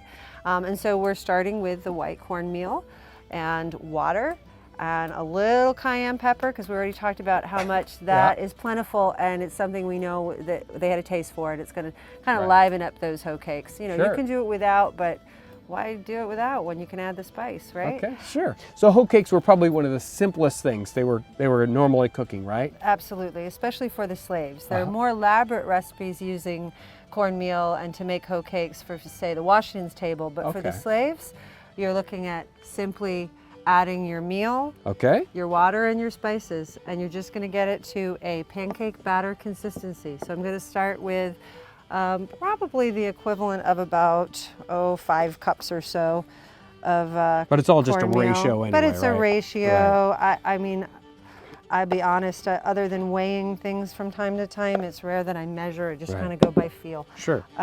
So I'm going to add to the cornmeal a little bit of that spice we talked about, that cayenne pepper, spice them up a little bit, and a little bit of salt. Get that all mixed in. And then we just add water. Now this is warm water. Yeah. And, you know, so basically any water that they would have been able to warm up by their fire before they added it in. The warm water helps the cornmeal to rise up a little bit in the skillet. But once we get this into a pancake consistency, So you want it pretty thin. yeah, it's going to be ready to put in the skillet.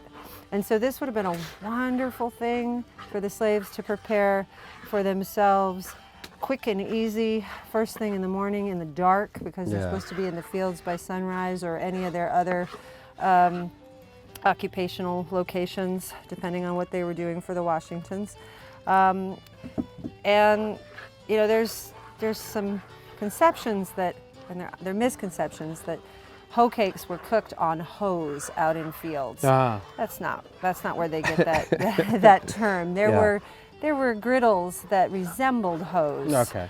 And so that's where that terminology is coming from. But you know, you wouldn't want an open fire in your field. I don't think so. No, I don't think no so. gentleman farmer would condone that, and Washington certainly wouldn't have. So that's pretty much, There we go, a nice thin batter. look at that, ready for the skillet. Okay. So, Okay, we're gonna start with our lard. Now that we've got our preheated skillet and our hot cooking coals underneath. All right, now you can pretty much just ladle in okay. about the amount that you would use.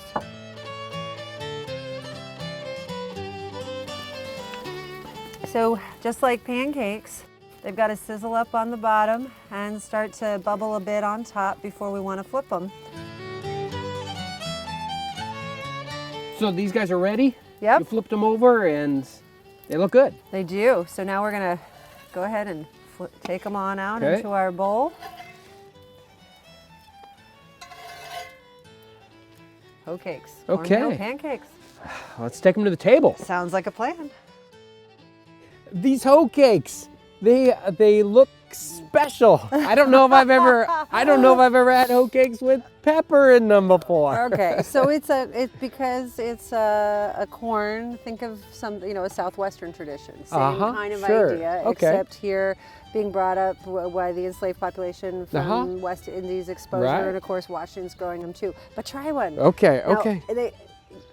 They are not meant to stand on their own. Right. They're They're eating accompaniment. them with something else. So be kind. No. Bread is, bread can be very, very plain. And we eat it all the time. We like it. It's wonderful. This is like a bread, right? Mm-hmm. So it's meant to go with other things. We could probably put stuff on it if we wanted to. We could. You could have it with a soup or a stew. Have it with the soup or the stew as an accompaniment, as a change in texture. They taste great. There's almost no ingredients here. I know, it's amazing, isn't it? I mean, you stir some water in and you got a little bit of seasoning and that's it, and salt, right? And salt. That's yeah. it. Yep, that's it. The flavor is wonderful. Well, I'm glad that you The like it. texture is great. And now it's a little deceiving because we call them hoe cakes, and we kind of liken them to pancakes, but they're not light and airy like pancakes. They're denser like bread, as you pointed out. There's no real leavening other than what the ground things kind of bring along with them, which is fine. This is such an important part of what's going on in the diet in the 18th century, and it connects with these other things going on in other cultures too. Oat cakes that are happening with the Scots, and but we take those traditions and we come to America and we've got corn. Yep. And what are we going to make? Well, the same thing, corn cakes. That's right. So they're wonderful. Thank you for telling us all about this and making them for us. And they taste so wonderful, and they're so fun to watch and experiment and understand just how simple they are. And that anyone can do them. At home, you can make these. Absolutely. So simple. So simple, So John. wonderful. I want to thank everyone, and I specifically want to thank Deborah here and all the folks at Mount Vernon. They have just been so kind and so welcoming to us. And, it's so exciting to connect with these different historic sites, Mount Vernon especially. If you're ever in this area, Northern Virginia, this is a tremendous resource, a national resource. We need to be using this. We need to be understanding it. We need to be experiencing it. I call you to do that whenever you have the opportunity and to tell other people. And I want to thank you for coming along on this video, experiencing this with us. as we savor the flavors and the aromas of the 18th century.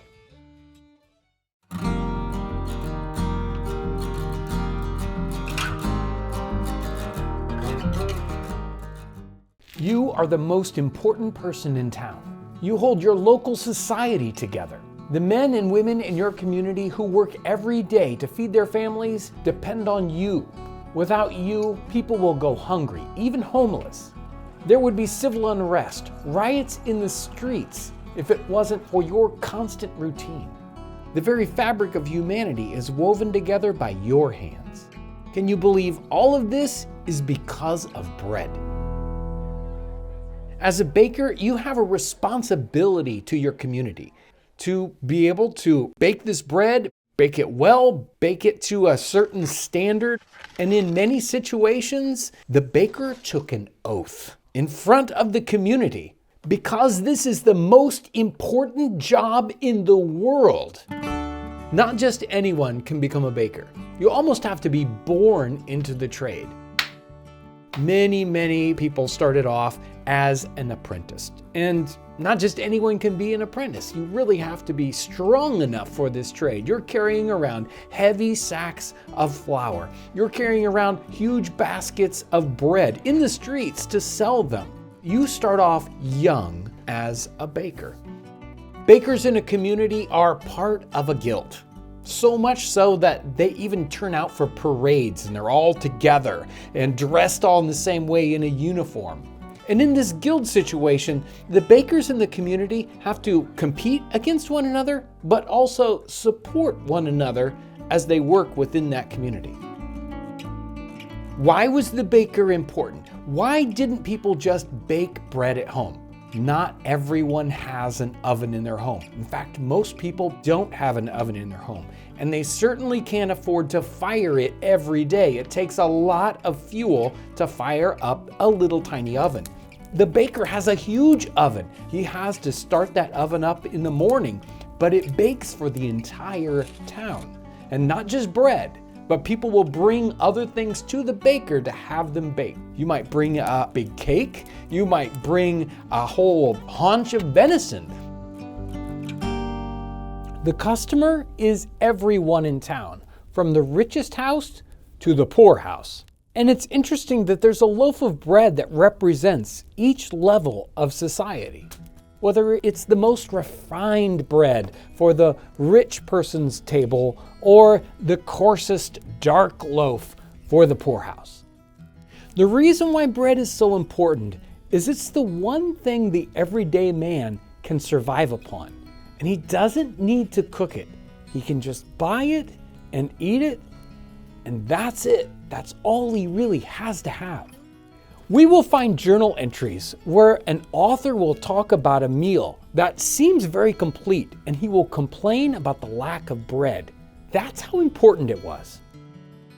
As the baker, you're required to bake 3 kinds of bread for the community. You bake a white bread, sometimes called fine bread. You bake a middling bread, and sometimes it's called middling or just wheaten bread. And then a low-class bread, a cheap bread, brown bread, and it was generally called household bread. Here's our fine wheat bread. This is the one everybody wants. And it's sort of a plain bread. You expect to put butter on this. It's not full of flavor. This is our wheaten bread, the middling bread, the less expensive bread. And it has that nice wheat flavor. It's a little more dense. It's actually more flavorful. We come down to the very inexpensive household bread. This is the bread poor people can actually afford. It's less than half the price. And it is a dense meal. It is full of flavor. It's got that wonderful bran that comes through, which is the thing that gets thrown out of the white bread. You're getting the full meal in a slice of bread. As the baker, you face many challenges, and one of the foremost is regulation.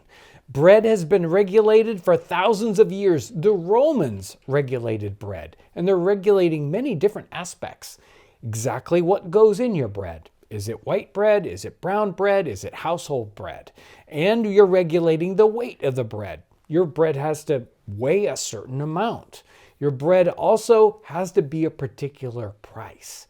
And your bread has to be marked. Each and every loaf has to have an initial on it, who you are as the baker. It also has to say what kind of bread it is, and it might even say how much the bread is supposed to weigh.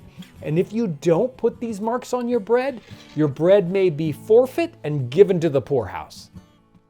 There are also challenges with seasonality and supply. Bread is very difficult to bake if it's too cold outside. You need to proof your bread, that yeast needs to work, and if it's too cold, it just will not rise. Yeast is a problem when it's cold or it's warm. The brewer, where the yeast comes from, he's giving you yeast at the best time of year, either in the spring or more likely in the fall. But when it gets to be cold winter time, he's not brewing beer and you don't have a supply of yeast. There were times when yeast was in great demand and it was very difficult to get a hold of. You will have problems getting a hold of flour. We have crop failures. Maybe the weather is cold or wet and the wheat crop is a failure. And the flour that finally comes to you is a very low quality and hardly works for bread at all. The baker has to be quick on his feet. He has to be able to make substitutions, still within the law, and bake bread for people who want it every single day. If you do not get people the bread that they require, there will be civil unrest, and at times even violence against your shop and your person because they want bread now.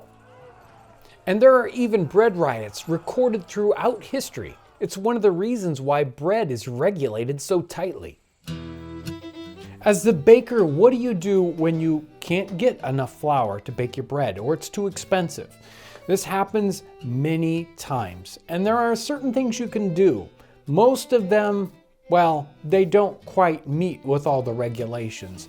You can add other kinds of flour in. Maybe you're going to add barley flour or rye flour into your bread.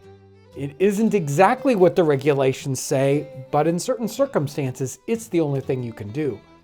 There are other times when you add things into your bread to make them look whiter. So they would add alum to the bread, or they would add chalk to the bread.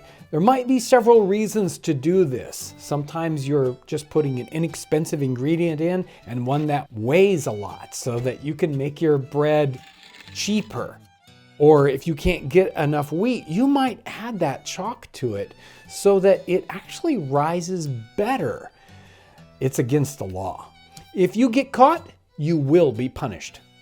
If a baker or brewer be guilty not to have observed the assize for the first, second, or third fault, he shall be fined, except for the offense be grievous and often, and then shall the baker to the pillory.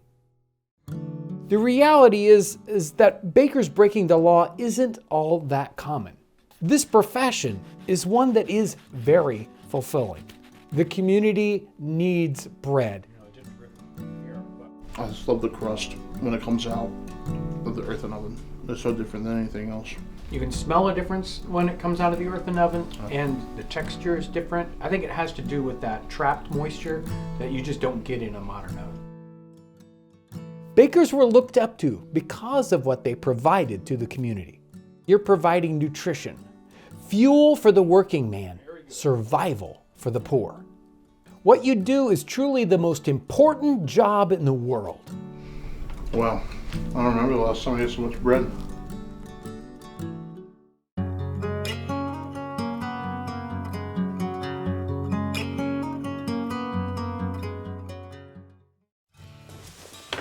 There's been a very interesting bread baking technique that's been floating around the internet since about 2007. It's called No-Knead bread. It uses a very simple dough, high moisture content, and it's baked in a Dutch oven. I would encourage you to watch the video sometime. It's very worthwhile. No-Knead bread, because of its simplicity and its great flavor, is a very innovative technique compared to modern bread baking methods. But I'll let you in on a little secret. This is not a new idea. In fact, no-knead breads have been around for hundreds of years. Today I'm going to show you how to do an 18th century version of no-knead bread. We're going to bake it in an 18th century manner. We're going to use that old Dutch oven that so many modern bakers are falling in love with.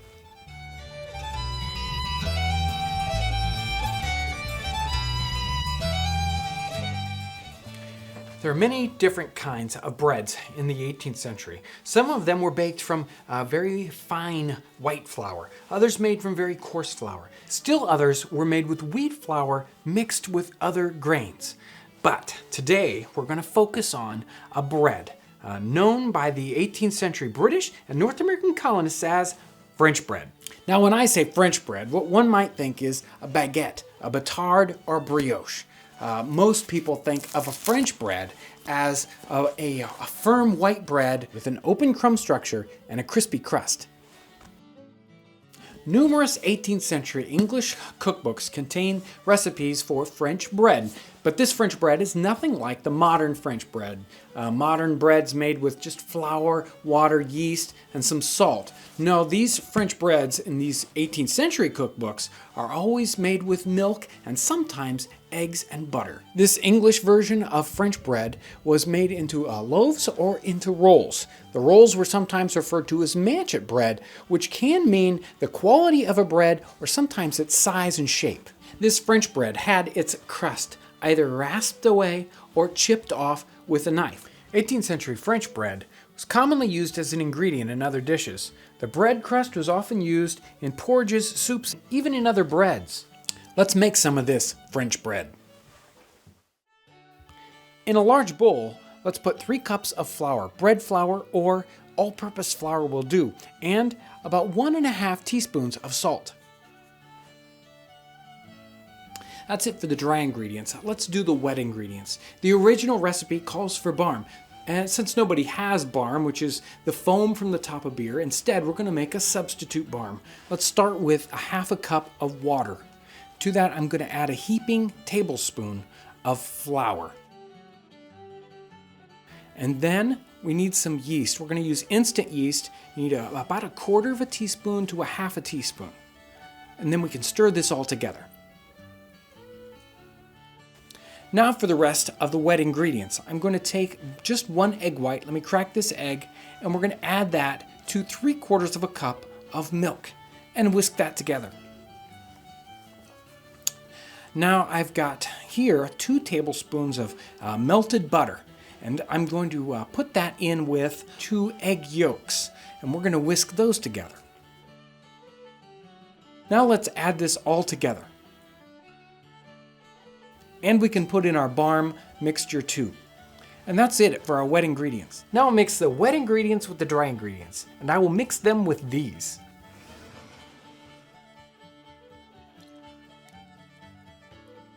As soon as the dough is formed and all the flour is absorbed, it's time to stop mixing. Now one of the interesting things about the 18th century recipes is they call for this dough not to be kneaded. It makes a very wet and sticky dough. They call it in the recipe a very light paste. We'll cover this with a damp cloth, then set it aside 12 to 24 hours. We could divide this dough up and put it into smaller, well-floured bowls to make rolls.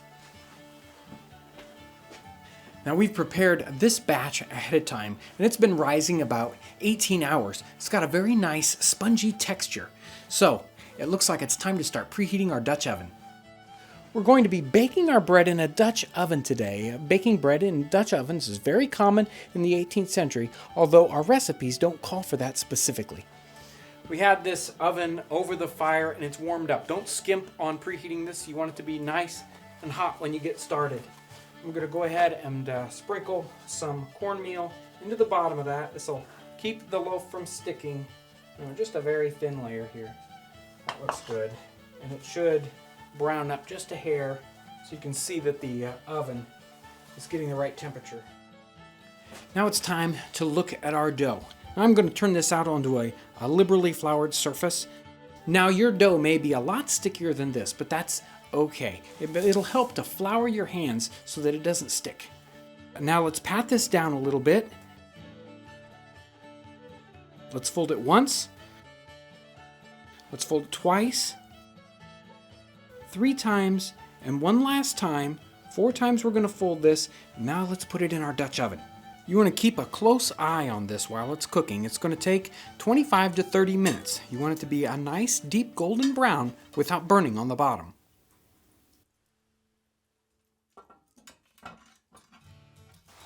If you're going to bake this in your home oven, you're going to want to set your oven to 450 degrees.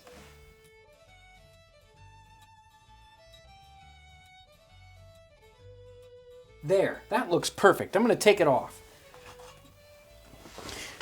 And there it is, an 18th century enriched no-knead bread, something that they called in the time period French bread. We want to make sure that our bread is completely cooled before we rasp or chip off the outer crust.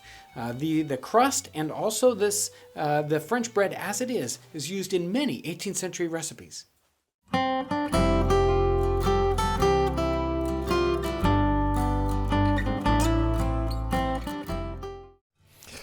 Welcome to 18th Century Cooking. I'm your host, John Townsend. Today we're going to be baking bread with wild yeast and bacteria. Sounds great, doesn't it? Thanks for joining us today as we savor the flavors and the aromas of the 18th century.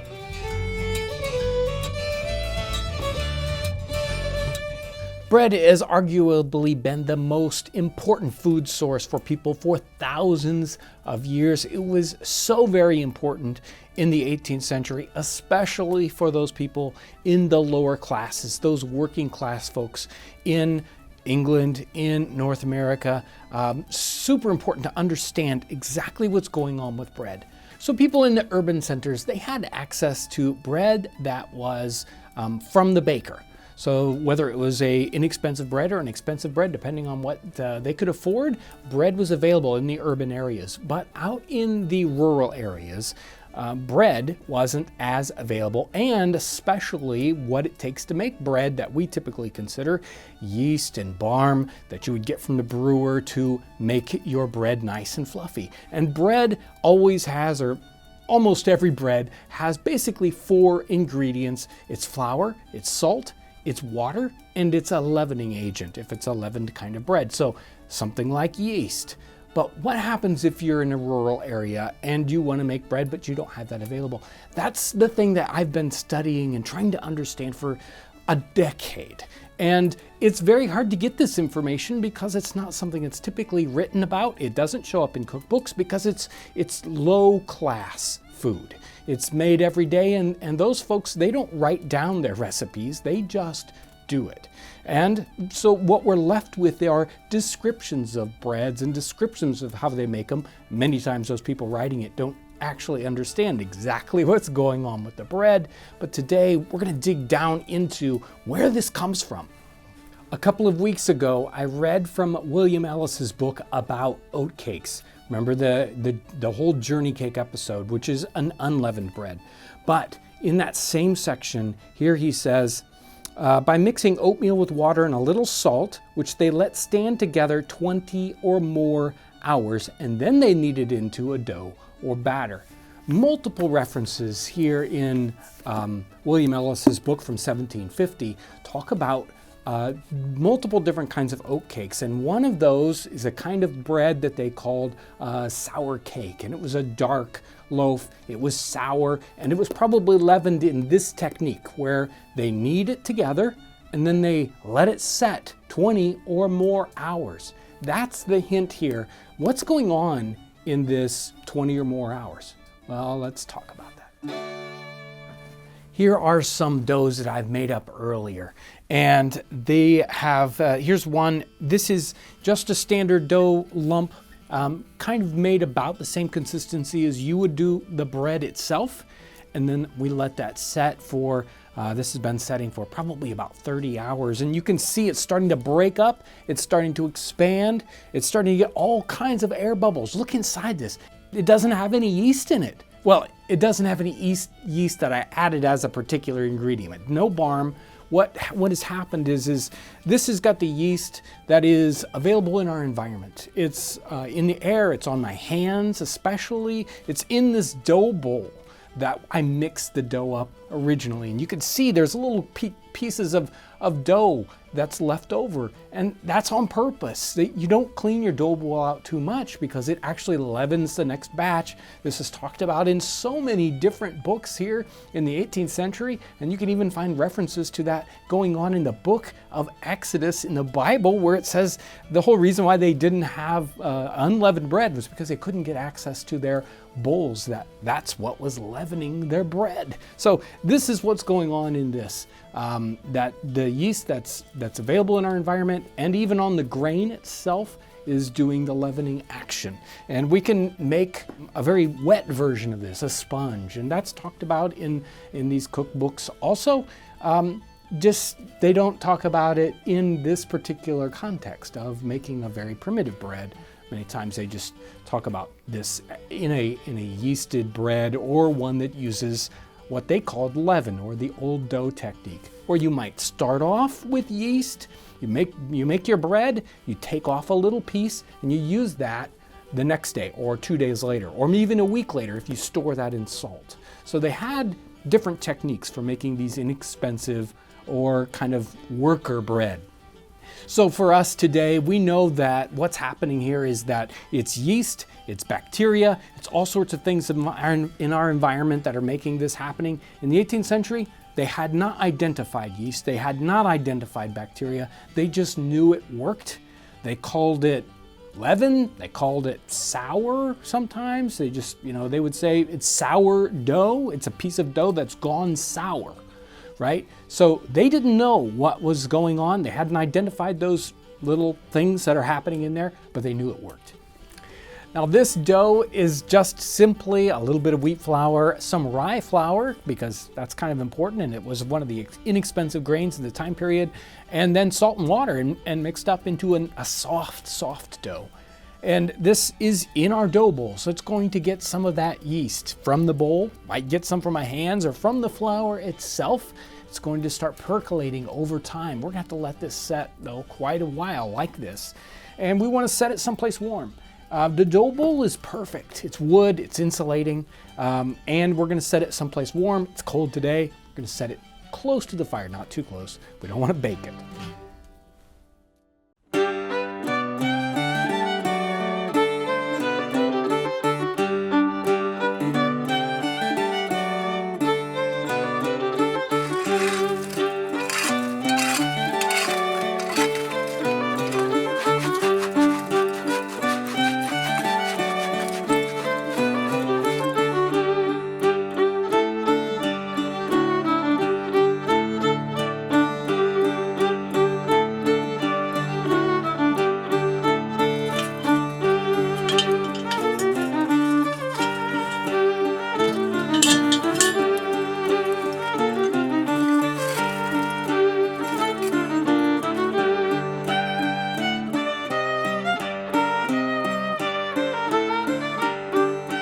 So we've baked our loaf exactly like we made our farmer bread last year, and that is with our cast iron pot turned up over a nice warm stone, and then we can add some fire to the top of that to keep that nice and warm, and that will bake it just like you would, in a Dutch oven or actually in a larger oven, except we used a piece of equipment that almost every household would have.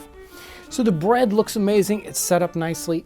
Has a wonderful, very, very interesting, not a standard, a bread out of the oven smell, but definitely a bit of a sourdough smell to it.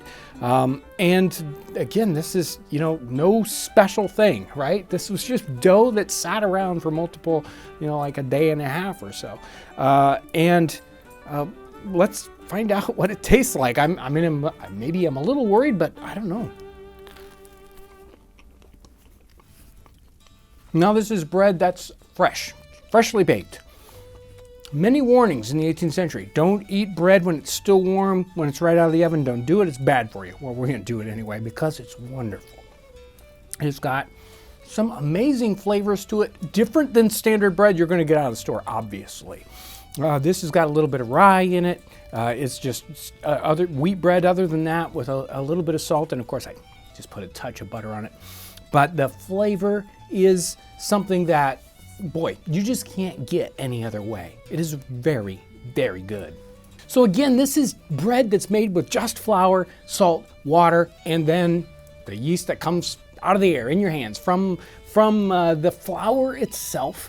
And anyone can do it. Anyone can try this out. Really just, mix up that dough, let it set for a day, 2 days, 3 days if you want to try it, and it'll do different things over that time. You can add flour to it, you can experiment with it. It's something everyone should try because it is just so fun and makes such a different bread experience that I think you're really going to enjoy. So I love episodes and recipes like this because we have to put together the pieces of the puzzle to understand what's going on with this simple, primitive bread that you're going to find in poor homesteads, on the frontier, all these places that, you just can't go to the baker and buy bread. And so many people were in that kind of situation. It's so interesting to, dig in on these topics. I just love them.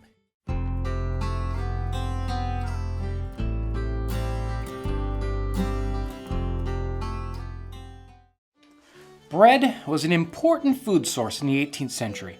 Not only was it a staple in and of itself, but it was also an important ingredient in many other foods. It was known to many as a staff of life. Bread played such an important role in the nutritional needs of society that when there were shortages in the supply of wheat, other grains had to be used to avoid mass starvation. Today we're going to be making a multi-grain loaf that would be very similar to the kind of bread used to feed common people in the 18th century.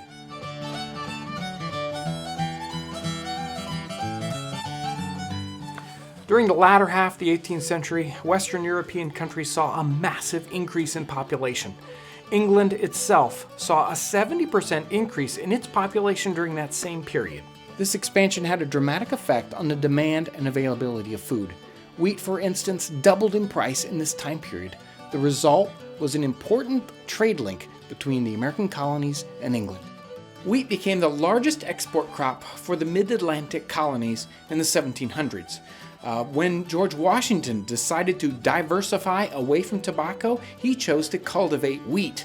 And consumer goods that were imported into the colonies were often paid for in wheat flour. Back in England, wheat was so important in feeding the populace that the British government enacted laws regulating the production of bread. These ordinances fixed the price of the bread while controlling the weight of each loaf, all according to the price of wheat flour. Commercial baking became highly regulated. The types of bread that bakers could bake, the grains to be used, and even their salaries were decreed by law. For centuries, white bread was revered by the public as the best bread to eat. The white bread flour came from regular flour that was bolted or sifted many times through cloth to get the finest flour available. Originally, this flour was separated out and used only for sacramental bread or for bread for the gentry, but over time, the regular public started to demand to have this white bread too. Members of the medical community and government did their best to encourage the consumption of whole wheat or brown bread, as it was thought that it was much more healthy than the white bread that the common people demanded. But these claims were met with general resistance. These mixed grain breads were made with a combination of grains, wheat, barley, oats, and rye, and at other times, other things were included: potatoes, rice, beans, even peas. Mixed breads were generally considered far inferior in taste and in texture to wheaten breads. This is a loaf that's made from a regulated ratio of 2 parts green pea flour to 1 part wheat flour. This is not the bread we're going to make today. Instead, we're going to be making this mixed bread. It's made from wheat flour, rye flour, and barley flour. It would have been a much less expensive loaf to produce, intended mostly for commoners. It would have been found in England and the American colonies. Let's get started. Let's start by talking about yeast. Bakers in the 18th century got their yeast from the brewer. The brewer collected the yeast by skimming the kreuzen, or the foam that is on the top of a fermenting batch of ale. Bakers would then cultivate this yeast. It was called barm, and it was in a liquid form. Here's how to make your own barm. You need some ale, either a homebrew or a good imported ale. You could use water, but ale makes a better product, a more authentic flavored bread when you're finished. We've got a bottle here with about a half a cup of wheat flour in it. And to that I'm going to add 1.5 teaspoons of dry active yeast. And to that I'm going to add this 12-ounce bottle of imported ale.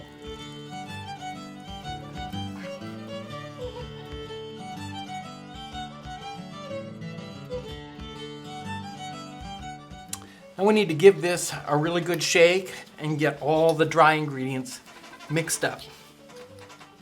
Once you've got it all good and mixed up, you can set this aside, give it 15 or 20 minutes to activate. Our dough is fairly simple. We've got 3 kinds of flour. I've got a wheat flour, a rye flour, and a barley flour. Because the flours have differing densities, it's best to weigh them. But in this case, it turns out to be about 1.5 cups of wheat flour, 1.75 cups of rye, and 2 cups of barley flour. That's about 8 ounces of each one of these flours. Because we're using both wheat flour and rye flour, this is sometimes called Maslin bread. All these flours are usually available at your local grocery store in the specialty baking section. To this we're going to add about a tablespoon of salt. And now we can mix it up. Now let's add our barm. We're going to add that with about 4 to 6 ounces of water. And we're going to mix this and it should make a nice, sticky, but firm dough.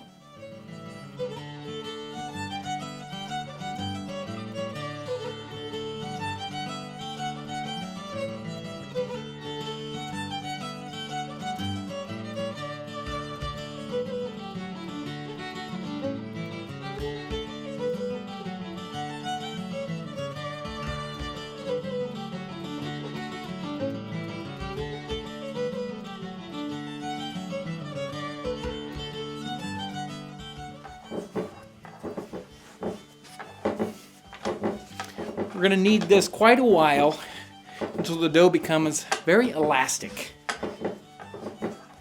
Now I'm going to form this up into a loaf.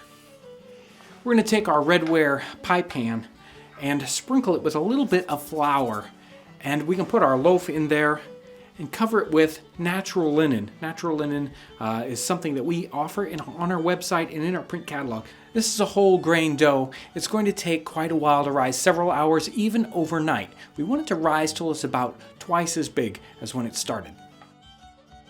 We want to make sure to preheat our oven.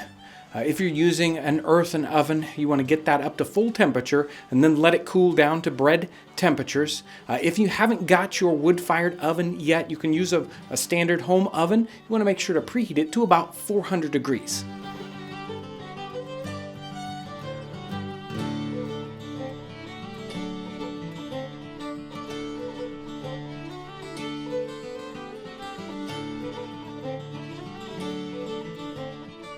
For more information about baking in an earthen oven like this, you want to make sure to check out our video, Baking Bread in an Earthen Oven, Part 2. We're going to transfer our dough onto our peel. First we sprinkle a little cornmeal, and now we can turn our dough out onto the peel.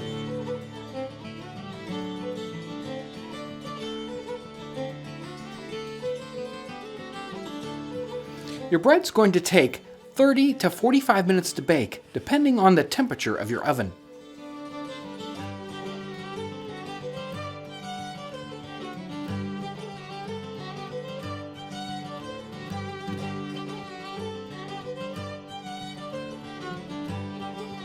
Well, this looks done. It should sound hollow when tapped, and you should let this cool at least an hour before slicing.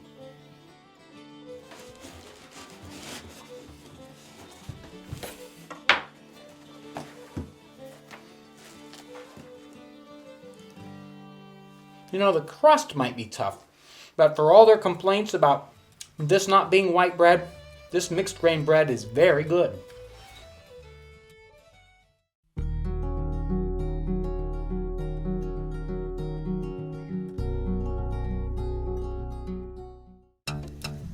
So Ryan, the homestead cook, he has a lot of stuff to bake. He's in a time crunch, Let's go help him out. Okay, Ryan, I hear you need my help. Yes, I have a big order of bread. I've got 15 loaves ready to go. I've got the oven ready to go. Good. I just need hands to help me get this done. Okay, yeah, we should be able to get 5 in there, no problem. Yeah, I've got 15. I want to see how many we can get there at one time because I've got a ton of work to do after this. We'll see what we can fit.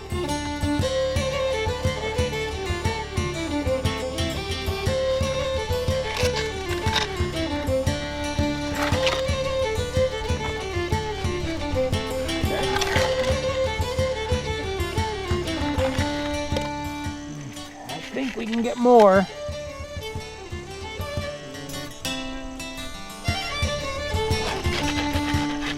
There's still some room.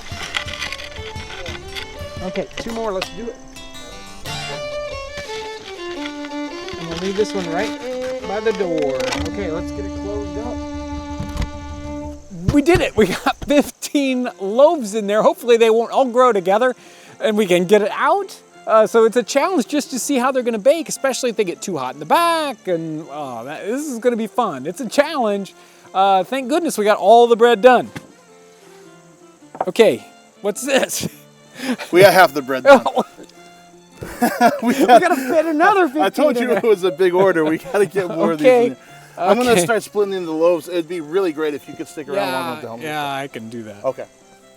We don't think about some of these jobs that are happening, especially in the 18th century. The baker job, bakers were, they were a very needed part of the community. They were almost a survival aspect for a lot of people, especially in the cities.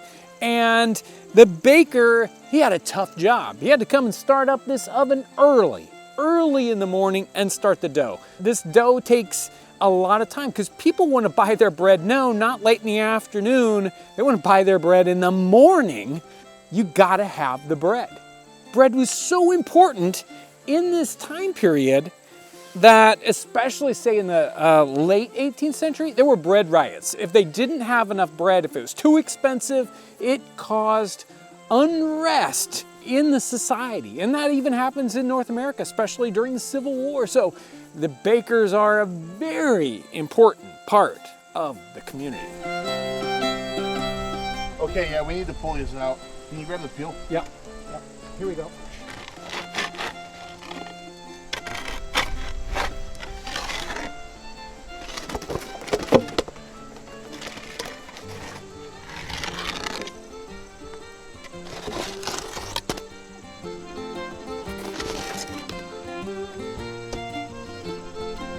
So we got our first 15 loaves out of the oven. They're here. They're looking fantastic. I'm really excited about them. The next loaves are right over here in these smaller dough bowls. They're rising right now.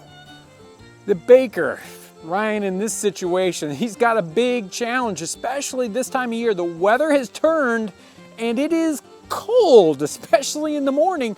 How do we get these to rise? If it's not the right temperature, your bread just doesn't do the thing it needs to do. So we could take these and maybe we could balance them on top of the oven so that they'd stay warm, but not too warm. We've got to take these into the cabin where we've kept it, the fireplace going big time so that it's really warm in the cabin so that these will proof properly. And we need to proof these up pretty quickly. In our circumstance, the oven's cooling down, so we need to hurry up. Let's get these in the cabin.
of Ryan? Yeah. Here. Not big enough. John, thank you so much. Yeah. I cannot believe we got all that done. Yeah. Thank you. 15 loaves in the oven. I'll bet you we could have gotten one more, I maybe. think so.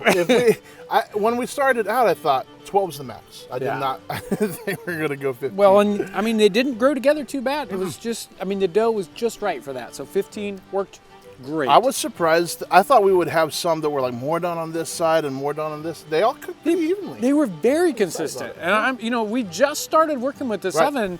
I mean, it looked like the floor was maybe too hot in one spot, Okay. right? Yeah, But because other we than had that- 3 that were like a little darker. Yeah. But I mean, they turned out great. And those, you just rasp the bottom off of them, sell them, they're good. Let me taste it a little bit without butter, because that's cheating. The crumb set up perfectly. Crust has got a great flavor to it. And again, this is just simple bread. It's the same 4 ingredients: water, salt, yeast, and flour. That's it. That's bread. Especially in the 18th century. They had fancy breads, but this is what everybody's buying. I could eat that bread all day long. Even if I ran out of butter, I could enjoy that. You know, and this episode's been about pushing the oven to the limit. How much can we fit in there, especially in a bread situation? We got 2 runs through, no problem whatsoever. We crammed that oven full of bread, and I am just so excited to be able to continue to use this. This size oven is perfect for this situation. You can fit a lot in it, but it isn't so big it takes forever to heat up, which is a problem with an even bigger oven. Right. But it was so hot that first set of 15, I probably cooked in 12 minutes. Yeah. I mean, it was done quick. It was fast and cooked all the way through. Amazing. And yet we can still cook things in it even now. Nice, desserts that don't need a high temperature. It is so much fun to use this oven. Yeah. I love it. And the flavor of the bread that comes out of it is incredible. Nothing like your oven at home. Wood-fired bread. Oh, so good. Yeah, there's nothing else that tastes like it.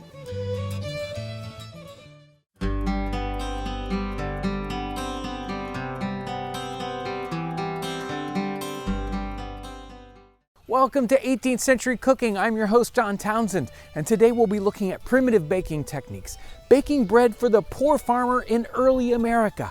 Thanks for joining us as we savor the flavors and the aromas of the 18th century. Our purpose here is to live history, to understand it by doing it.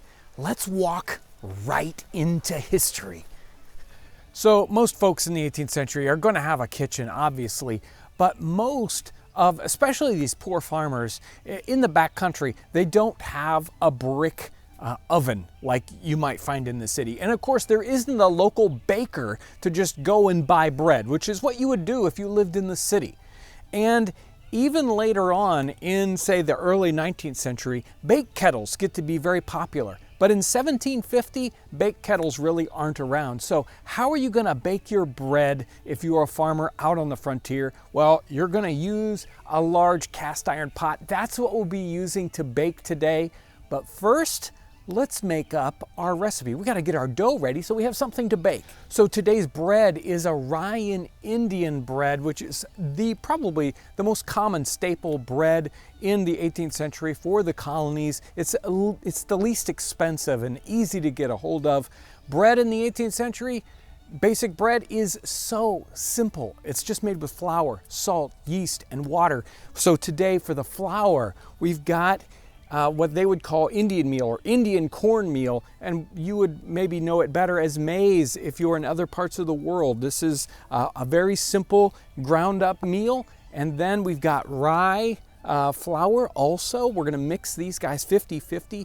These would be inexpensive and readily available. Other parts of the world, other flours would be used. Here, these are the ones that are simple. We've also got, of course, a little bit of salt, and that makes bread worth eating sometimes. If you don't have salt, you don't really have bread. We've also got something that is yeast. And this one, we're not using yeast. In the 18th century, nice breads, especially city breads, they would be using barm, which is yeast that they would get from the brewer. This kind of bread really needs something that's a lot closer to sourdough. And what I've got here is actually a dried up, oops, I broke it, a dried up piece of old dough. And this is what's called a leaven technique, or the old dough technique, where we would use dough from a previous batch. If we baked bread in the last couple of days or in the last week, our dough might be wet. We'd have this kind of old lumpy hunk of dough from the last batch that we didn't bake.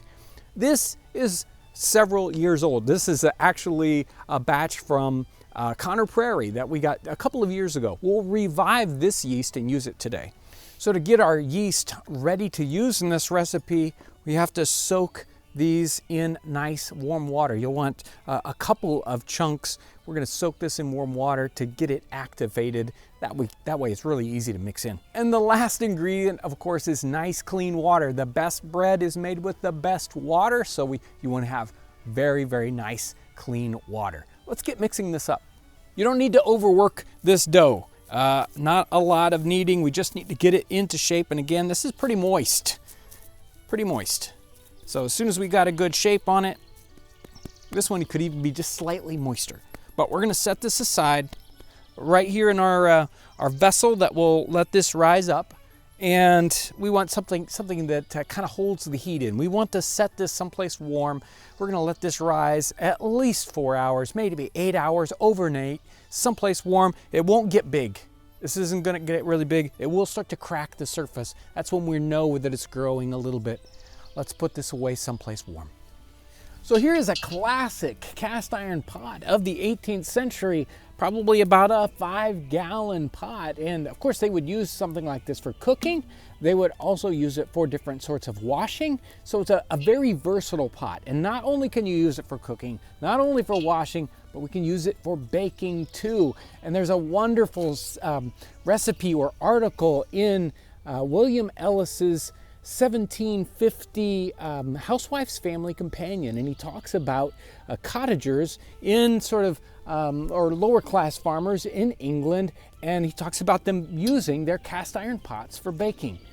So first what we're going to do is heat up our hearth. We've got a hearth underneath this, some bricks, and we're going to heat that up nice and hot. And then we'll put our bread on that, turn our pot over the top of it, put a big fire over the top of it and bake it just like that. So I'm gonna get working on the fire while our dough is getting ready.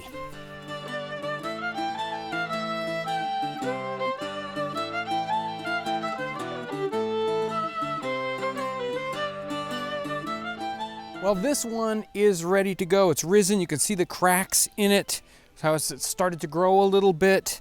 And I've gone ahead and put a slice over the top to control some of that cracking. Let's set this aside for just a second. Now our fire pit should be ready and hot enough. Let me clear away these coals and get this hearth ready.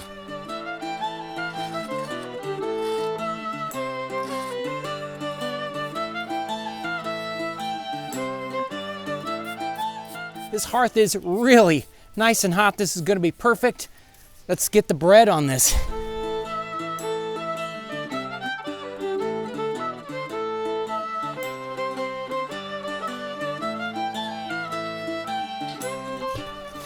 There's our pot on top. I've preheated this a little bit so it's not cold to start off with. And now we look at William Ellis's directions on this, and he says to cover it with wet straw or damp straw and then put some ashes on top of it and then add a little coals. What he's looking for is a slow heat for this, not a rapid giant bonfire. We don't want to burn this to a crisp, but we want to have a nice slow fire going on it.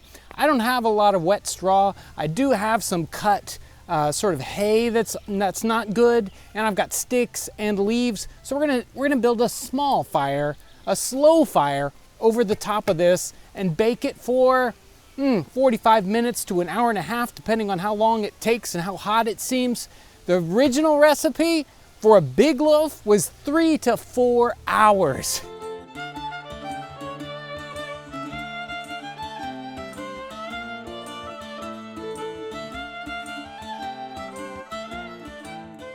This smells so good. This is right out of the oven, as it were, and I shouldn't cut into this. This should set up. We should let this set for a half hour, 20 minutes, an hour, who knows how long, for the crumb to set up so it won't be gooey. I'm gonna cheat. I'm gonna cut into it right now because I can't wait. I'm just gonna take a little slice off the side here. There we are. It's still steaming. It's steaming hot. Let me try it without butter.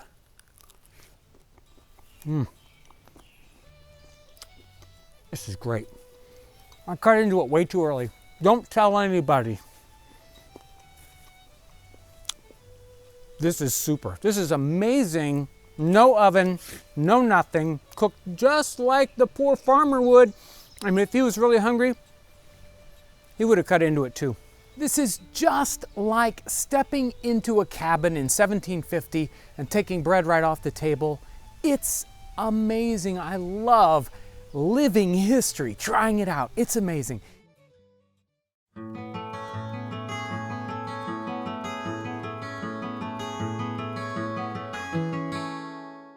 Imagine you're in charge of feeding 200 people. Not only that, but you are at sea for 3 months on a wooden vessel only 120 feet long. How are you going to do this? A 32-gun frigate in the 18th century was a medium-sized warship. This ship is probably 120 or 140 feet long and maximum 30 feet wide, with an array of cannons on board. And this is the kind of ship that goes all over the world to take care of small problems. This isn't the kind of ship that's in a line of battle with, giant battleships all lined up, but they go on independent missions. Now, they have a very challenging environment, especially the cook. The main ship's cook has to cook for all the normal sailors on board as well as the soldiers. And he has to get these men fed in a very, very short period of time, because there is a special cook that does the cooking just for the officers, and then probably a cook just for the captain himself. Moving all these soldiers and sailors over the ocean in this rickety wooden vessel calls for a very complex and rigid system of rules, a tradition that has to extend for centuries. For all this tradition, it's amazing how many people wanted to change the Navy and to change things going on in this late 18th century. So John Cochrane writes this little book called The Seaman's Guide. But basically, this book is mostly all about bread and how can we bake bread on board ship. The standard sailor's ration of this time period was a gallon of beer, and every day they would get a pound of ship's biscuits. And ship's biscuits are the hardest bread known to mankind. You can use them to hammer in a nail. The author here thinks that soft bread would be so much better for these sailors. And how can soft bread be baked on board ship? There are different problems with bringing bread on board ship. If we're at sea for months at a time, we can't bring soft bread from on land. It's going to get bad in just a couple of days. Certainly by the first week, it's already starting to turn green. It might sound easy to bake bread at sea, but we have a lot of different kinds of problems. We need to have a fairly large oven, and we need to have the materials. Flour, that's no problem, but yeast is the big problem. And he spends most of the book here talking about the problem of yeast at sea. Bread in Great Britain and North America at the time was mostly baked with a liquid yeast that you got from the brewer. Now, that's a problem at sea. There is no brewer right down the street that we can go get our yeast. So how do they do this? How do they leaven bread at sea? What John Cochrane is suggesting here is called either the old dough technique or the leaven technique. And this is a bread method they were using on the continent in Europe, especially France and other places. So this is the typical liquid yeast that people would be making their bread with in Great Britain and North America. They would get this from the brewer and they would get it fresh every time. This might have a little bit of hopsy flavor to it, but mostly it's probably from ale, which doesn't have a lot of hops in it, and it wouldn't be very bitter.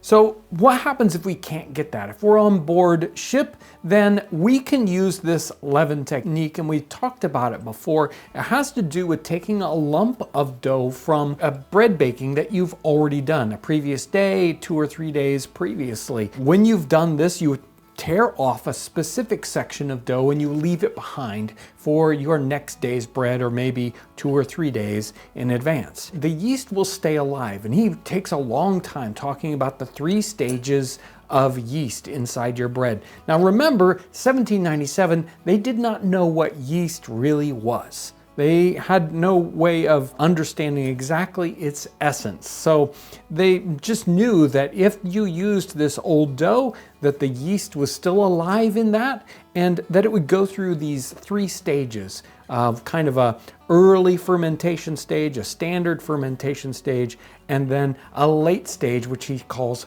putrid. Bacteria actually starts to live in it, and it gets very sour and almost, well, smelling like rotten bread. That's what happens if we just leave dough around for 3 or 4 days. It starts to go really bad. But he says if we keep feeding this yeast with fresh flour, it will stay in a proper fermentation stage, and we can just keep using it and using it and using it. And so that's the technique that he really wants us to kind of embrace. A technique that was used for hundreds of years over in France and other places in Europe, and even as he was speaking, was starting to be used in places like Edinburgh. I think the reason why in France and other places they're using this old dough technique is because they don't have the fresh yeast either. In that instead of drinking beer and ale, they're drinking wine, and they don't have access to that same kind of yeast. So they are kind of forced to use this old dough technique. For the bread that Cochrane suggested, we have just 4 ingredients, and these are the standard 4 ingredients that every real bread in the 18th century is made out of. We have flour, we have water, we have salt, and we have whatever we're using, leaven or yeast. So I've got flour here and a little bit of salt and water, and then we're going to take this lump of dough from a couple of days ago and we're going to break it up, and it'll work its way through our entire loaf. To mix our bread, I'm not even going to do any great quantity of measuring, and they certainly didn't do that in the 18th century. They took a large pile of flour and they start mixing the ingredients in. We are just trying to get to a certain consistency. After that's all kneaded and mixed together, we're going to set it aside to rise, and we'll let that rise for a couple of hours, maybe longer depending on how warm our environment is. And since this old dough, it may be 3 or 4 generations old, it might take a little bit longer, but that's okay. Maybe it might take all evening or an entire day, but it'll work out as long as we give it a little bit of time and where it's not too cold. After it's risen once, we can go ahead and punch that down, knead it a little bit, and let it rise another amount of time. Generally, it doesn't have to rise quite as long that second time, and form it up into our loaf. Then after its second rising, we can put it right into the oven. Depending on the size of your loaf, if you're baking this into a modern oven, I'd go ahead and set it at 400 degrees, and it might bake for 30 minutes. Bread isn't some magical stuff. It is something that just about anybody can make, and I really want to encourage everyone to try this out. It may not be the perfect loaf of bread like you get in the grocery store, but that's not what they had in the 18th century, and that's not real bread anyway. So what is it like on board ship when you are the cook? What is your ship's galley like? As they move into the 18th century, a special kind of galley stove comes into use, especially in the British Navy, and probably something very similar in other navies. We would kind of recognize it as a stove, wood-fired, with an oven on one side and a very large cooking vessel built into this. This is a very dangerous spot in the ship when you have fire going on, and 18th century ships are basically a big match. The vast majority of cooking on board ship, especially for the common sailors and soldiers, is boiling, and that's why they have this large boiling vessel. You can basically fit everything you need to cook for all those 200 men inside of that vessel. Beside that, there is probably a small oven area. We can imagine this being maybe even half the size of an apartment oven.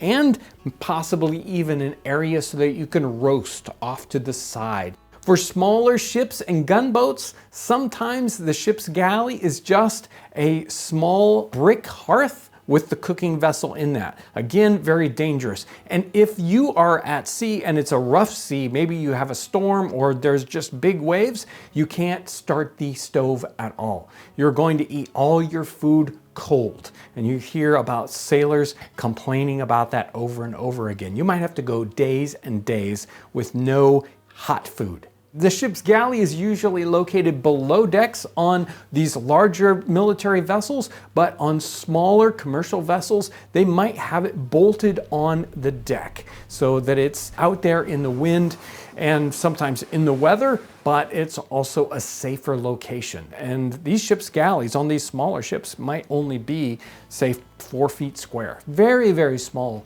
kitchen area. They were experimenting with some other kinds of cooking vessels in this time period. They had pressure cookers, sometimes called digesters, but they were very dangerous and sometimes exploded because the people didn't know how to use them. It was very important to keep the sailors happy on board ship. After all, without them, the ship can't sail. And especially on board a man of war like this, there are a lot more sailors than there are officers or the captain. And food is a big part of that. So there's a lot of tradition in the food of the sailors. They expected a certain kind of food. And we would look on their rations of a pound of salt pork or a pound of beef and these hard ship's biscuits and maybe a gallon of small beer as very, very unpalatable food. But compared to the food that most standard workmen were eating during the day in the 18th century, this was considered a very good meal.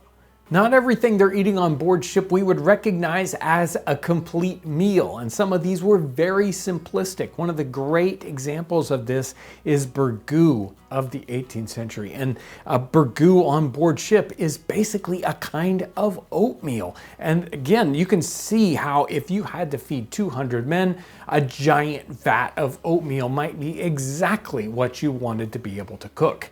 Burgoo is one of the simplest dishes for the ship's cook to prepare. He's just going to get his cauldron of water nice and hot and then start pouring in his ground oatmeal. And this is something that is not only popular on board ship, but it's standard fare for just about everyone.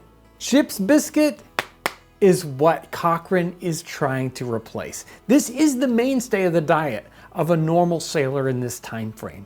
And this is so popular that they would have literally thousands of pounds of ship's biscuit on board ship. This would have a lot of different problems though. It had to be made on shore months at a time. And it would come in giant bags that they would have to keep dry on board ship. And that can be difficult to do. So they would have special tin-lined bread rooms to keep the rats out. And even then, they were attacked by weevils. So many times your ship's biscuit would be full of worms when it was time for you to eat them. Ship's biscuit also took up a lot of room compared to just plain flour. So Cochrane said, maybe we can actually take up a lot less room if we just had kegs of flour and you could bake soft bread on board ship instead of using these hard biscuits. Ship's biscuit are also not just edible right away. You just can't eat these. You'll break your teeth immediately. They have to be soaked. Now, some sailors thought this was the only kind of bread to eat, and soft bread would actually mess up your stomach. So they would complain about soft bread and want hard biscuits instead. These biscuits were very, very handy in situations where you could not cook on board ship. If you have a storm and you can't light your stove, you could feed your sailors and they could sustain themselves on nothing but ship's biscuits. I found it very interesting that his concept of using the old dough technique or the leaven technique to make fresh bread on board ship does not take over. It does not get popular in the least. In fact, it kind of goes the other direction. That ship's biscuit continues to be used for 100 years, even more after this book is printed. And even this old dough technique, sourdough, kind of goes out of favor in the 19th century because the industrialization of the yeast process. So yeast starts to become available in little cakes and in dried yeast. So most of the bread bakers, even in Europe, change over to manufactured yeast. Regardless, it's great to dig into these historical documents to understand what people were thinking in the time period, what was actually popular. So he tells us, even though, he wants to change it to something else, we understand what is popular in the time period and what happens to some of these people's ideas. We've got a couple of different sailor meals here. We've got the burgoo, which is, so much a standard meal. And you can imagine this might be the big meal of the day for a sailor. And this is all they're going to have. A little bit of molasses just to sweeten it up.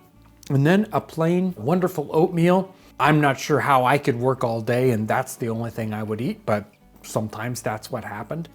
And now we have the big kind of conclusion here. The bread that Cochrane thinks they should have on board versus the bread they did have on board. And let me tell you, ship's biscuit is tough stuff. You can only eat it without doing any kind of preparation by breaking it into tiny little pieces and sticking them in your mouth and sort of letting them dissolve over maybe a half an hour. This one's been soaking and it's certainly soft enough to eat. But this has been soaking for probably more than an hour, and it's still kind of tough. A bread that is hard to believe anyone could survive upon. Cochrane's bread, no, it doesn't have really big voids in it. It's not your classic white bread. It's a little dense because of the way you would have to make it and how the leaven works. And if we tried this over weeks at a time, it would probably be, a good bit fluffier. But I can understand a meal with this as your kind of bread. But how would you ever, on board ship, ever be able to make enough loaves? You would need a loaf like this per man per day. You would need to have huge ovens or spend your entire day and even night baking bread in one of these little tiny ovens. He talks about redesigning the oven to make them bigger, but even then, I can't imagine it would ever work out. And maybe that's one of the reasons why this was never adopted in the Navy.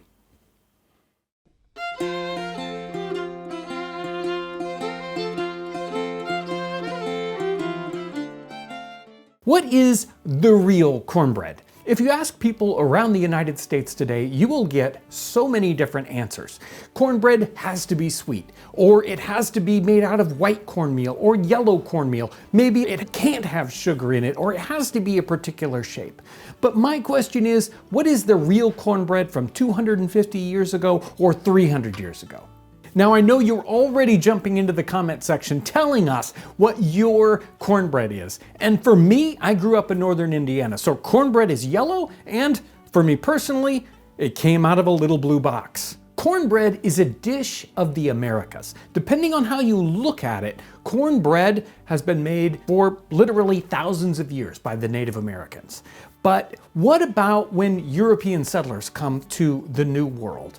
They have their own idea of exactly what bread is. Now that can be a diverse answer, but most people think of bread as wheaten bread. It's a large, fluffy loaf, and they come to the Americas and they don't have wheat.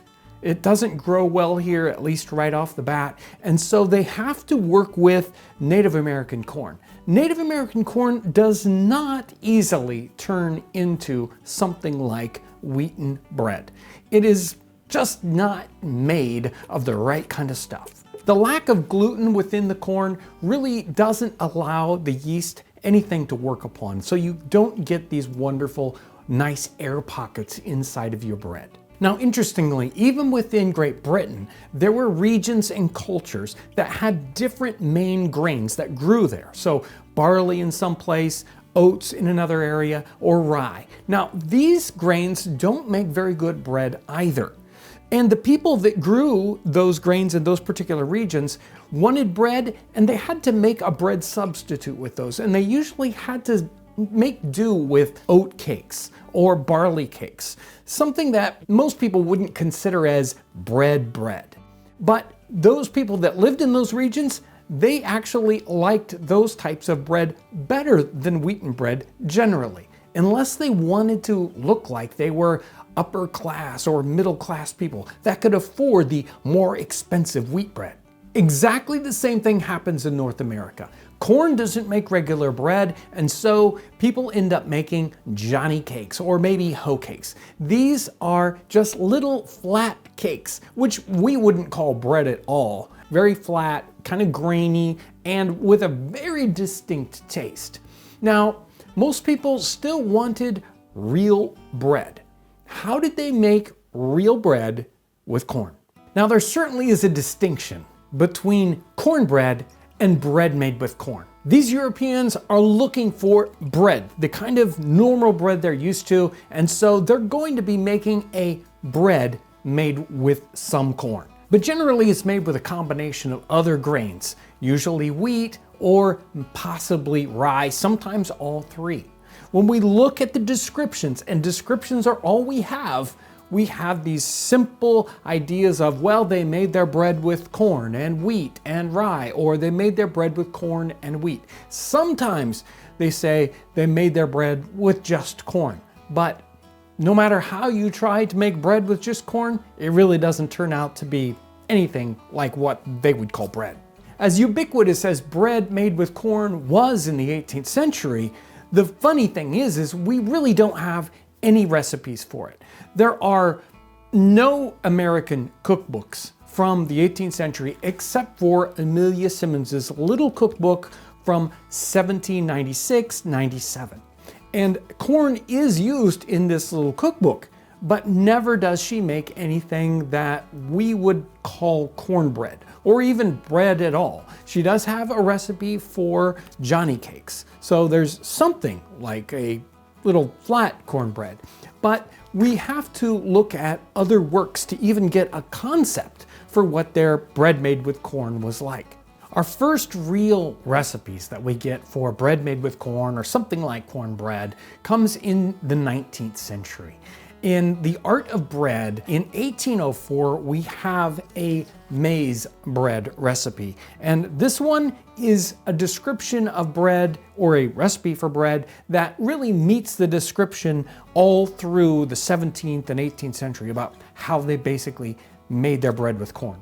The recipe reads like this: take a peck of the meal of maize, mix it up with water, and boil it over a fire till it comes to the consistency of paste. Then take a peck of wheat flour and knead both together with a proper proportion of salt and yeast into a dough.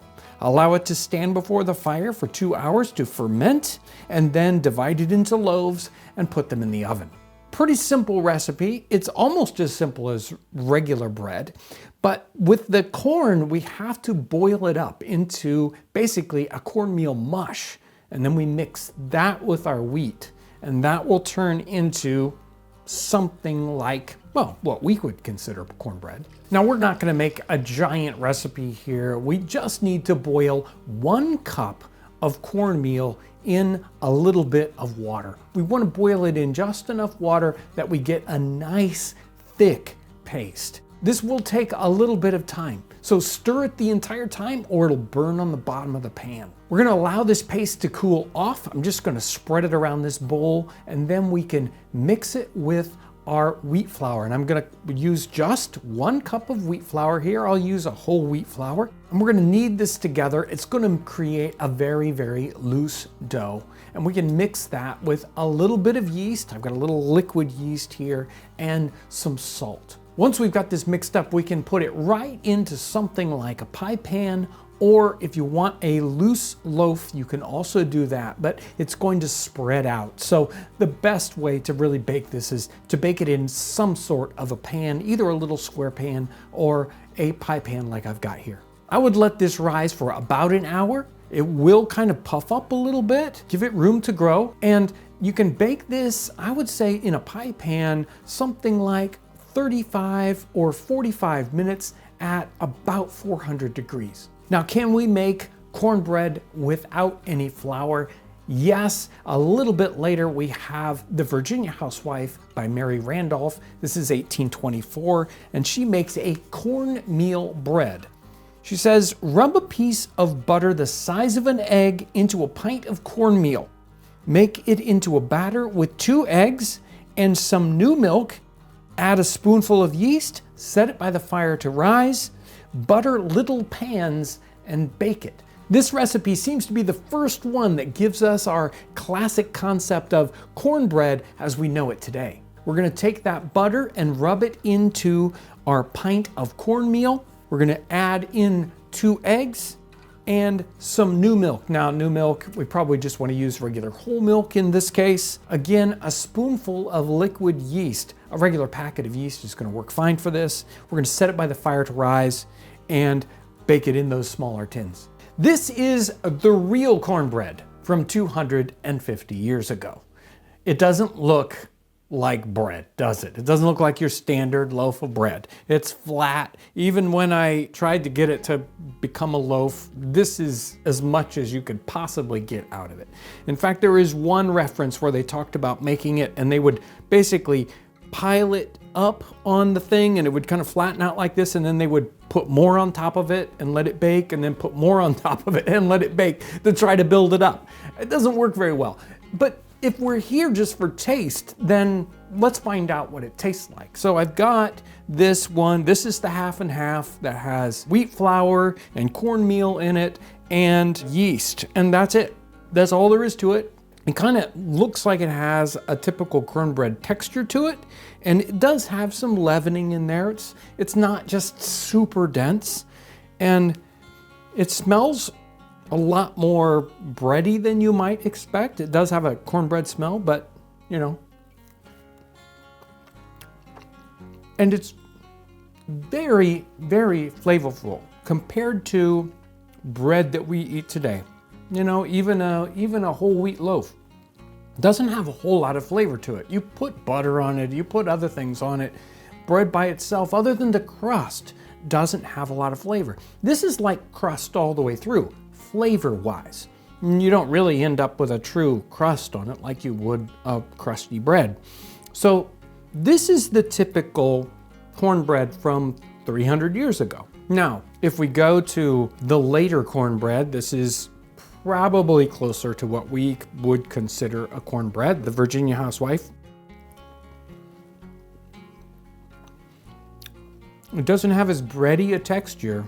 This holds together as almost a bread. This is a lot more crumbly.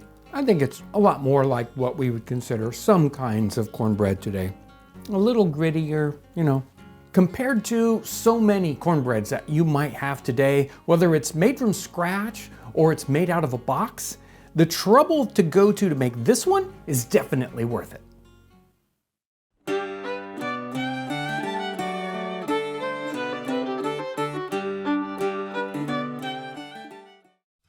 We're here today at Prairie in Fishers, Indiana. It's a premier living historic site, and we've got a wonderful recipe for you. Thanks for joining us today on 18th Century Cooking.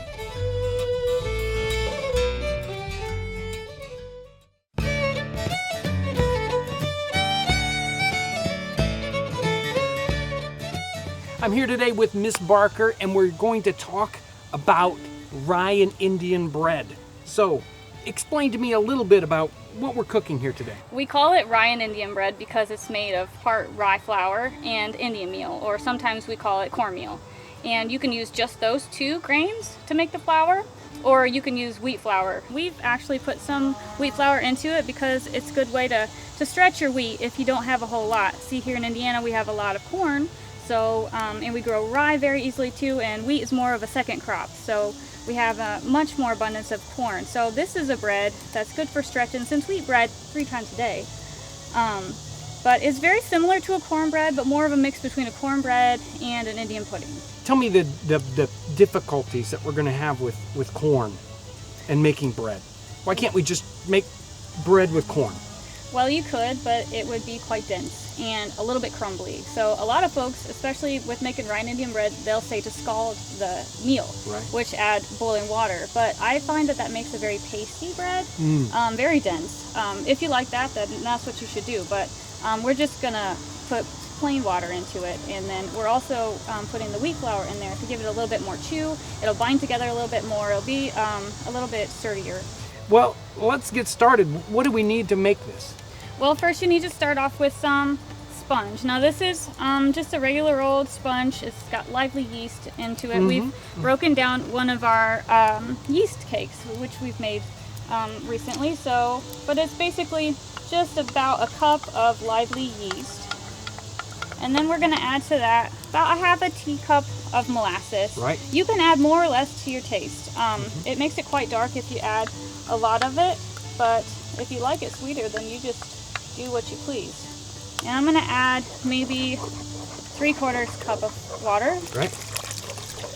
And then what we have in our bowl is 1 cup of Indian meal, 1 cup of rye flour, 2 cups of wheat flour, and 2 teaspoons of salt. If you want to put that in here, I'll stir while you pour. And once it comes to a ball, you're going to have to start kneading it. And kneading it is important. Really resist the urge to add water until you really get your hands into it. So I think it's really important to get at least one hand into it, because the spoon's not going to do you any good from this point. And I come from a potter's family, so I like to knead in a bowl.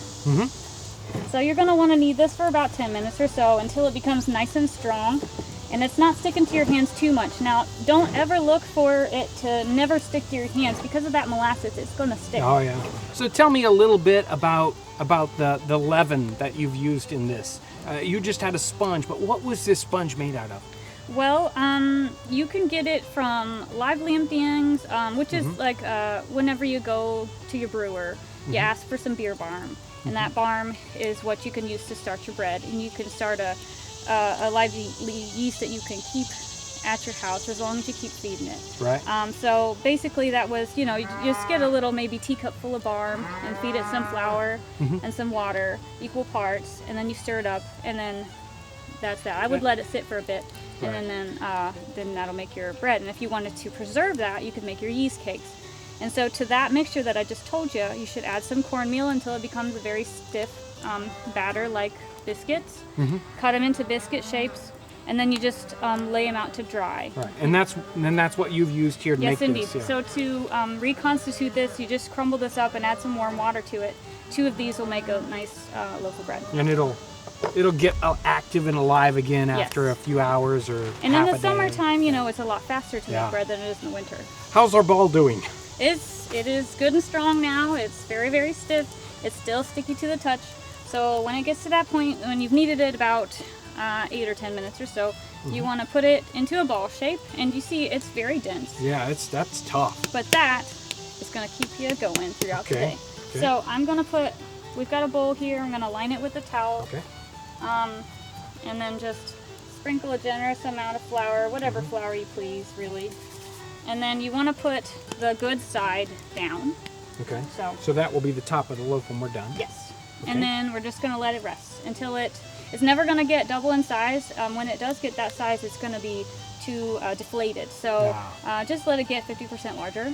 Well, we've got one that we made earlier. And as you see, it's not very tall. Right.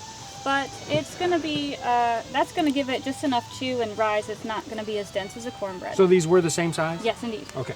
So it has grown a little bit. It's kind of flattened out, and we've got, you can see that it's grown some. Yeah. Yeah, and it's light to the touch. It's not near as dense as this. It's gotten some air into it. That looks great.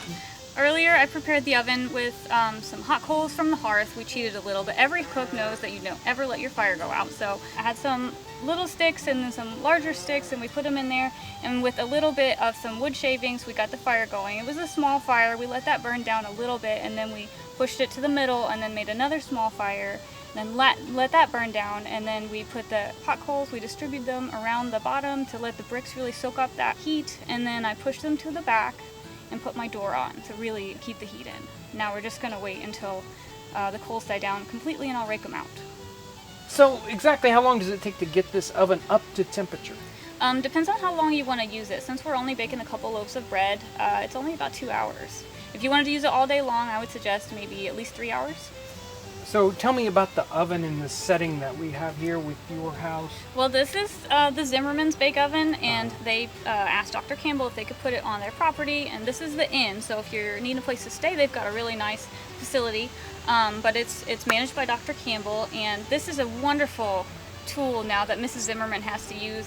And we, actually my family being potters, we provided the clay. It's mostly made out of clay, sand, and straw in different ratios. And so it's about 11 inches thick and 30 inches in diameter inside. On the inside, right. Yeah, so it can fit 6 loaves of bread very comfortably, and it can keep heat for 6 hours plus.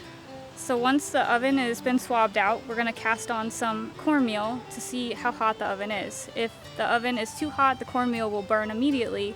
And if that's the case, just let it cool down some. But if it just toasts, then it's ready to use.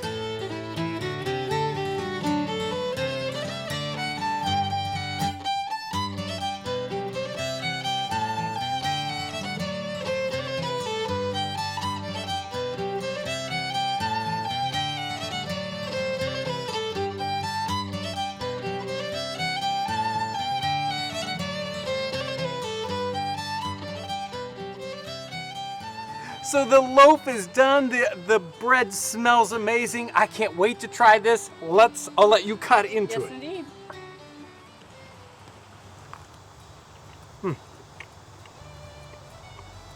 That's wonderful. It's got a great texture to it. What comes out for you flavor-wise? Definitely the cornmeal. And I would say I would put molasses on it instead of butter. More in it, or more on it, or both. That's how I take my bread. Well, I really want to thank Miss Barker for showing us this wonderful Rye and Indian bread. It's a great recipe and not very difficult to do. Not indeed. And I really want to encourage everyone who is in this area to come and check out Conner Prairie. It is an amazing site. It really is something that if you're anywhere close, you really should try to come and visit it. There's so many things here. I really want to thank you for coming along with us as we savor the flavors and the aromas of the 18th and early 19th century.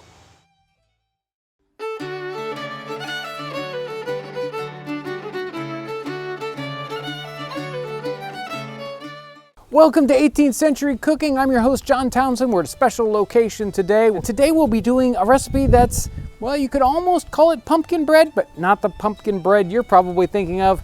Thanks for coming along with us as we savor the flavors and the aromas of the 18th century. We're shooting at Martin Station in Ewing, Virginia. We've got a special guest, Dee Herzik. So normally when you have a pumpkin bread, you think about pumpkin bread, you think about one of those dense, heavy, like a banana bread or a nut bread. It's one of those, it's a quick bread and it's dense and heavy.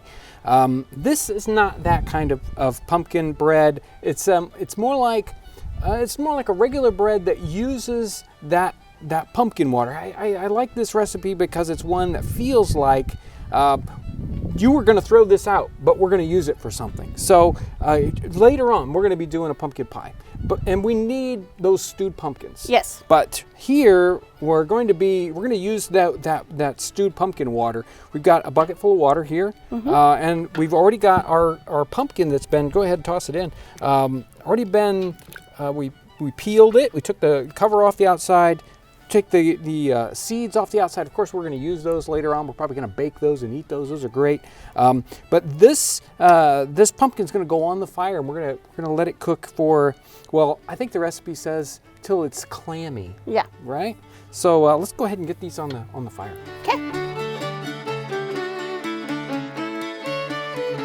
So to give us a clue about exactly where this is going, let me read this recipe for you really quick. This is out of William Ellis's Country Housewife's Family Companion. This is 1750. To make bread that will keep moist in a good very long. Slice a pumpkin, boil it in fair water till the water grows clammy or somewhat thick. Then strain it through a fine cloth or sieve, and with this make your bread, well kneading the dough, and it will not only increase the quantity, but keep it moist and sweet a month. A month longer than bread wetted with water only. It says, one author says, an excellent sort of bread. Another says, it is more especially so for those who desire cooling, being good for loosening the belly, which everyone needs, and somewhat of a yellower color and fatter than common bread. So it doesn't make a pumpkin-y tasting bread, but a better sort of bread. So here's our pumpkin water, right? We took it off the fire. We ran it through a sieve, so it's just sort of this yellow pumpkin water, so it's not, you know, that thick stuff that you'd use for a pumpkin pie. So we're going to make our bread with this, and they don't say exactly what kind of bread to make. Nope. So we're making the simplest, most bready bread there is in the 18th century, which is made with just 3 components. We need flour, we need water, which we're going to be using the pumpkin water. We need yeast and salt. That's all there is to this bread.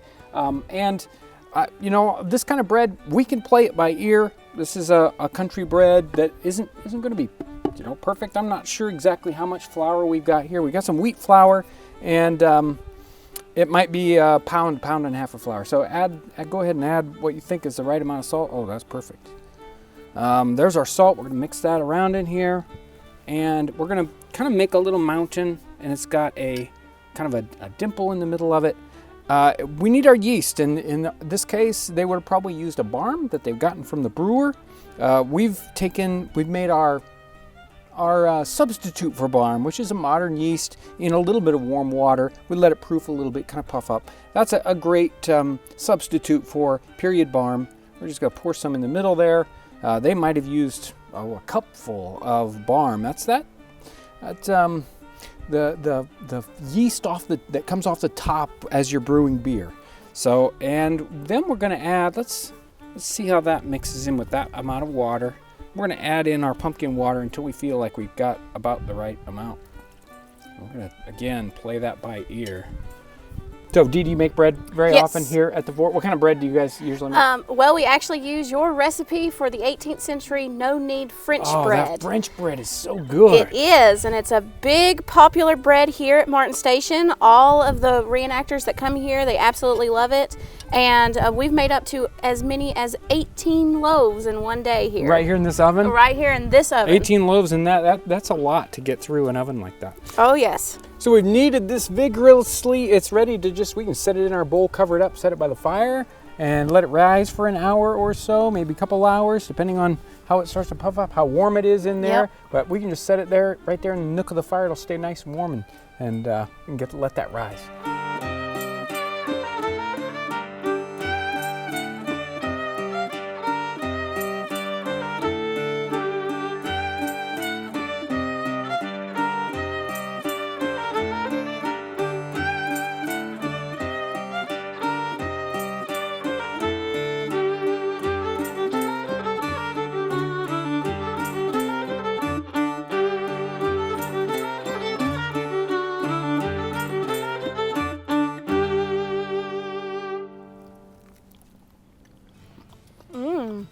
Tastes like a wonderful bread. It is nice and moist, but it doesn't have a real pumpkin-y flavor.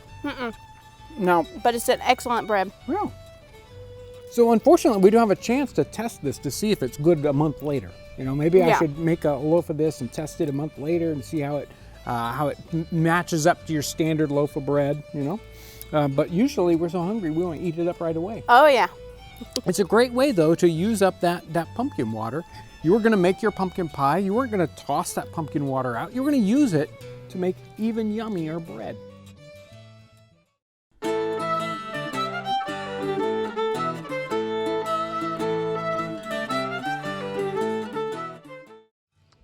We're here today again at Genesee Country Village and Museum, and they've got a great episode for me today. We're making bread with barm. Thanks for joining us today on 18th Century Cooking.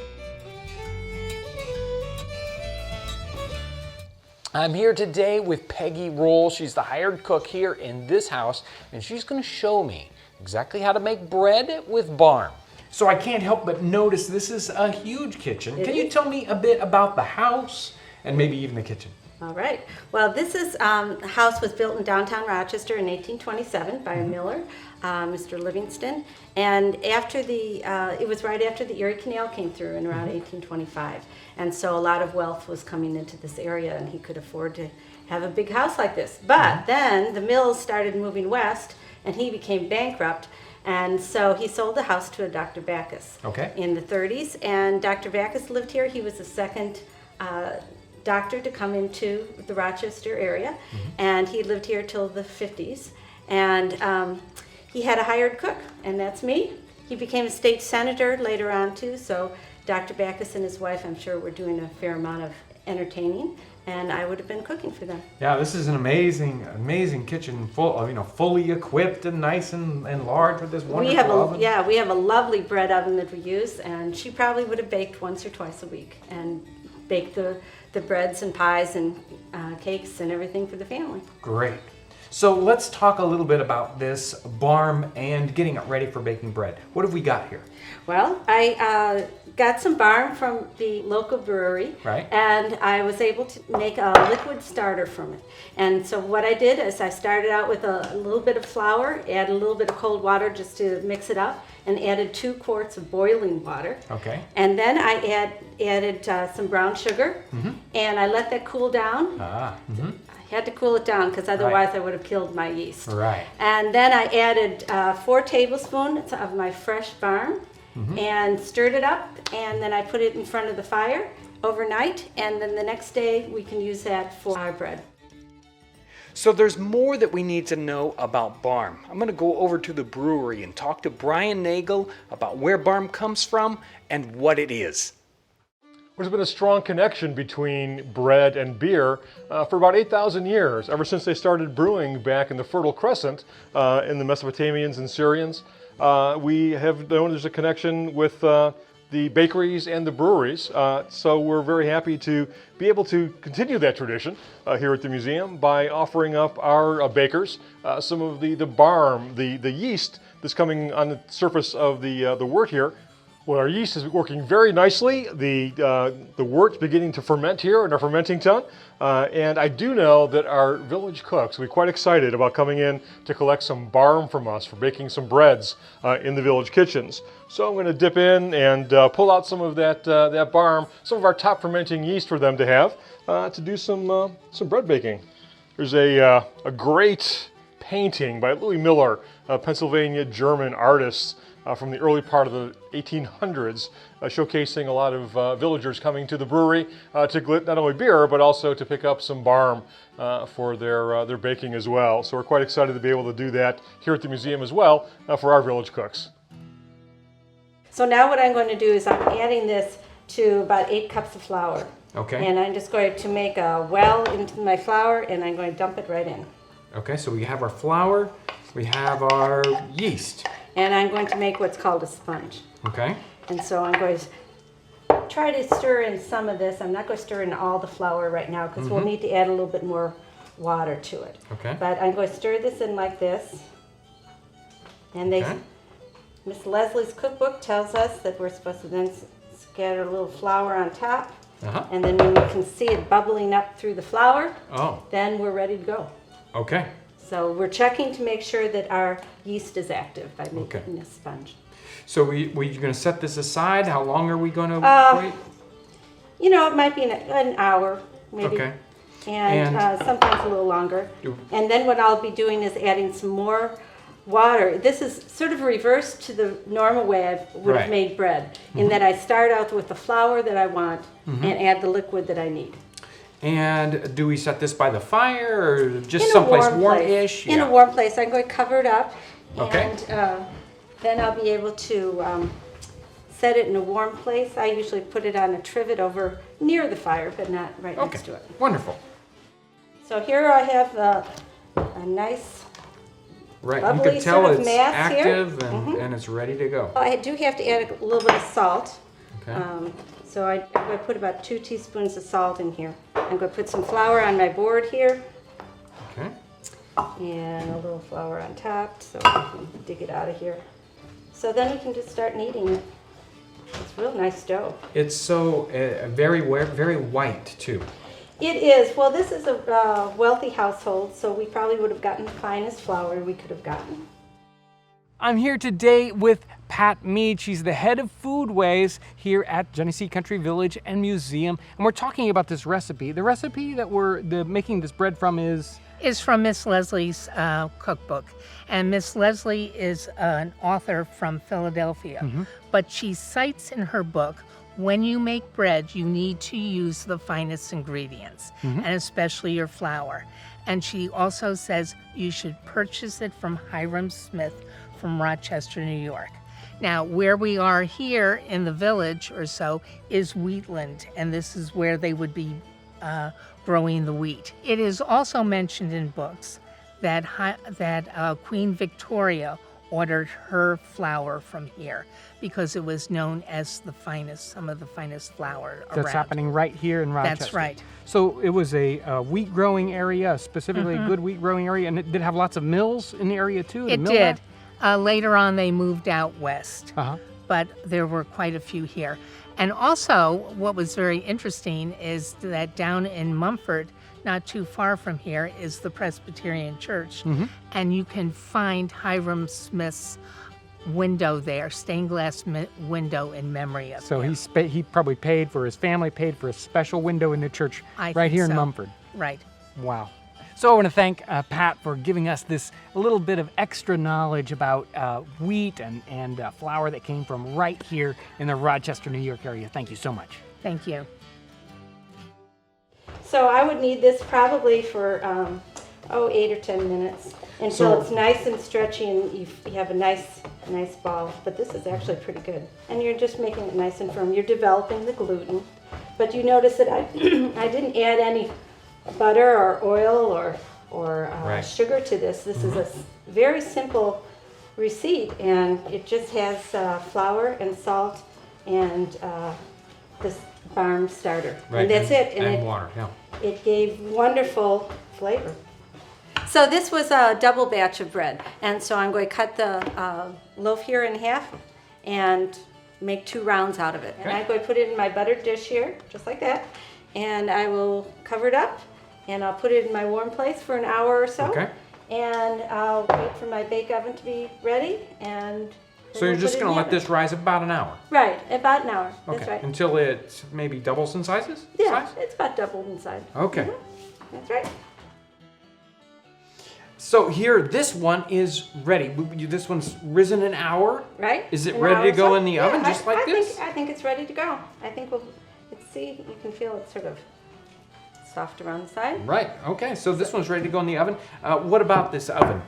This is our bake oven over here that we use. To use my bake oven, I heat it up for 3 hours with a very good fire, and that's going to bring it up to a quick oven, about what we would call 425 degrees. So I'm going to use my peel, and I'm going to take all the coals out of there, and then I'm going to sweep it out with a wet broom. And this, by sweeping out with a wet broom, not only am I getting the rest of the coals out, but I'm also adding a little steam to the oven. So I just saw you stick your arm in there. What were you doing? Well, I'm feeling the temperature of the air that's in the oven. I'm not going to touch anything. Okay. I'm not going to get burnt. I'm just going to stick my arm in there. If I get up to 7, it's about 425 degrees.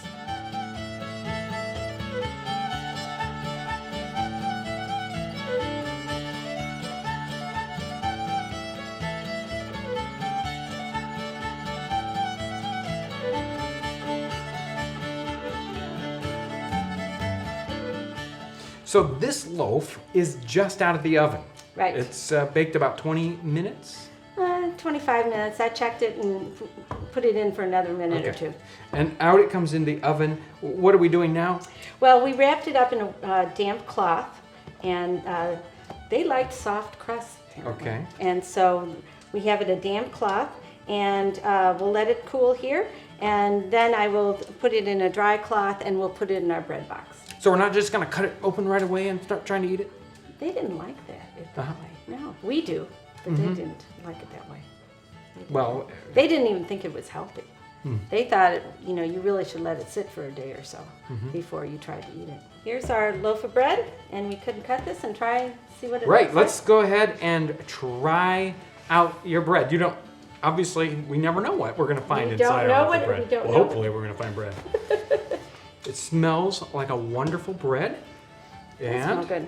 It's got some wonderful, it's got a crumb and texture that's great shape. And it's pretty good? Yeah, it's got some nice rich flavor. It must have really developed some of that sponge there and sitting and waiting. It's developed some wonderful flavors. Obviously, it's baked the perfect amount. This looks really good, and it's a great and very easy. It's very easy. Very easy bread to make. Peggy, I so want to thank you for showing me this whole process and how to use this barn. Thank you so much for showing everyone here about this process. It's been very, very interesting. So thank you so much. Well, thank you. And I really do encourage anyone who is in the area, if you're in this Western New York area or even anywhere close, you should really come and visit the Genesee Country Village and Museum. It's an amazing place with all these wonderful buildings and great interpreters, and truly a great living history site. So make sure to come here if you're in the area at all. And I want to thank everyone. As you watch these videos, you experience these experiments in historical cooking and all these wonderful flavors that we get out of this. Thank you so much for joining us today as we savor the flavors and the aromas of the 18th and early 19th century.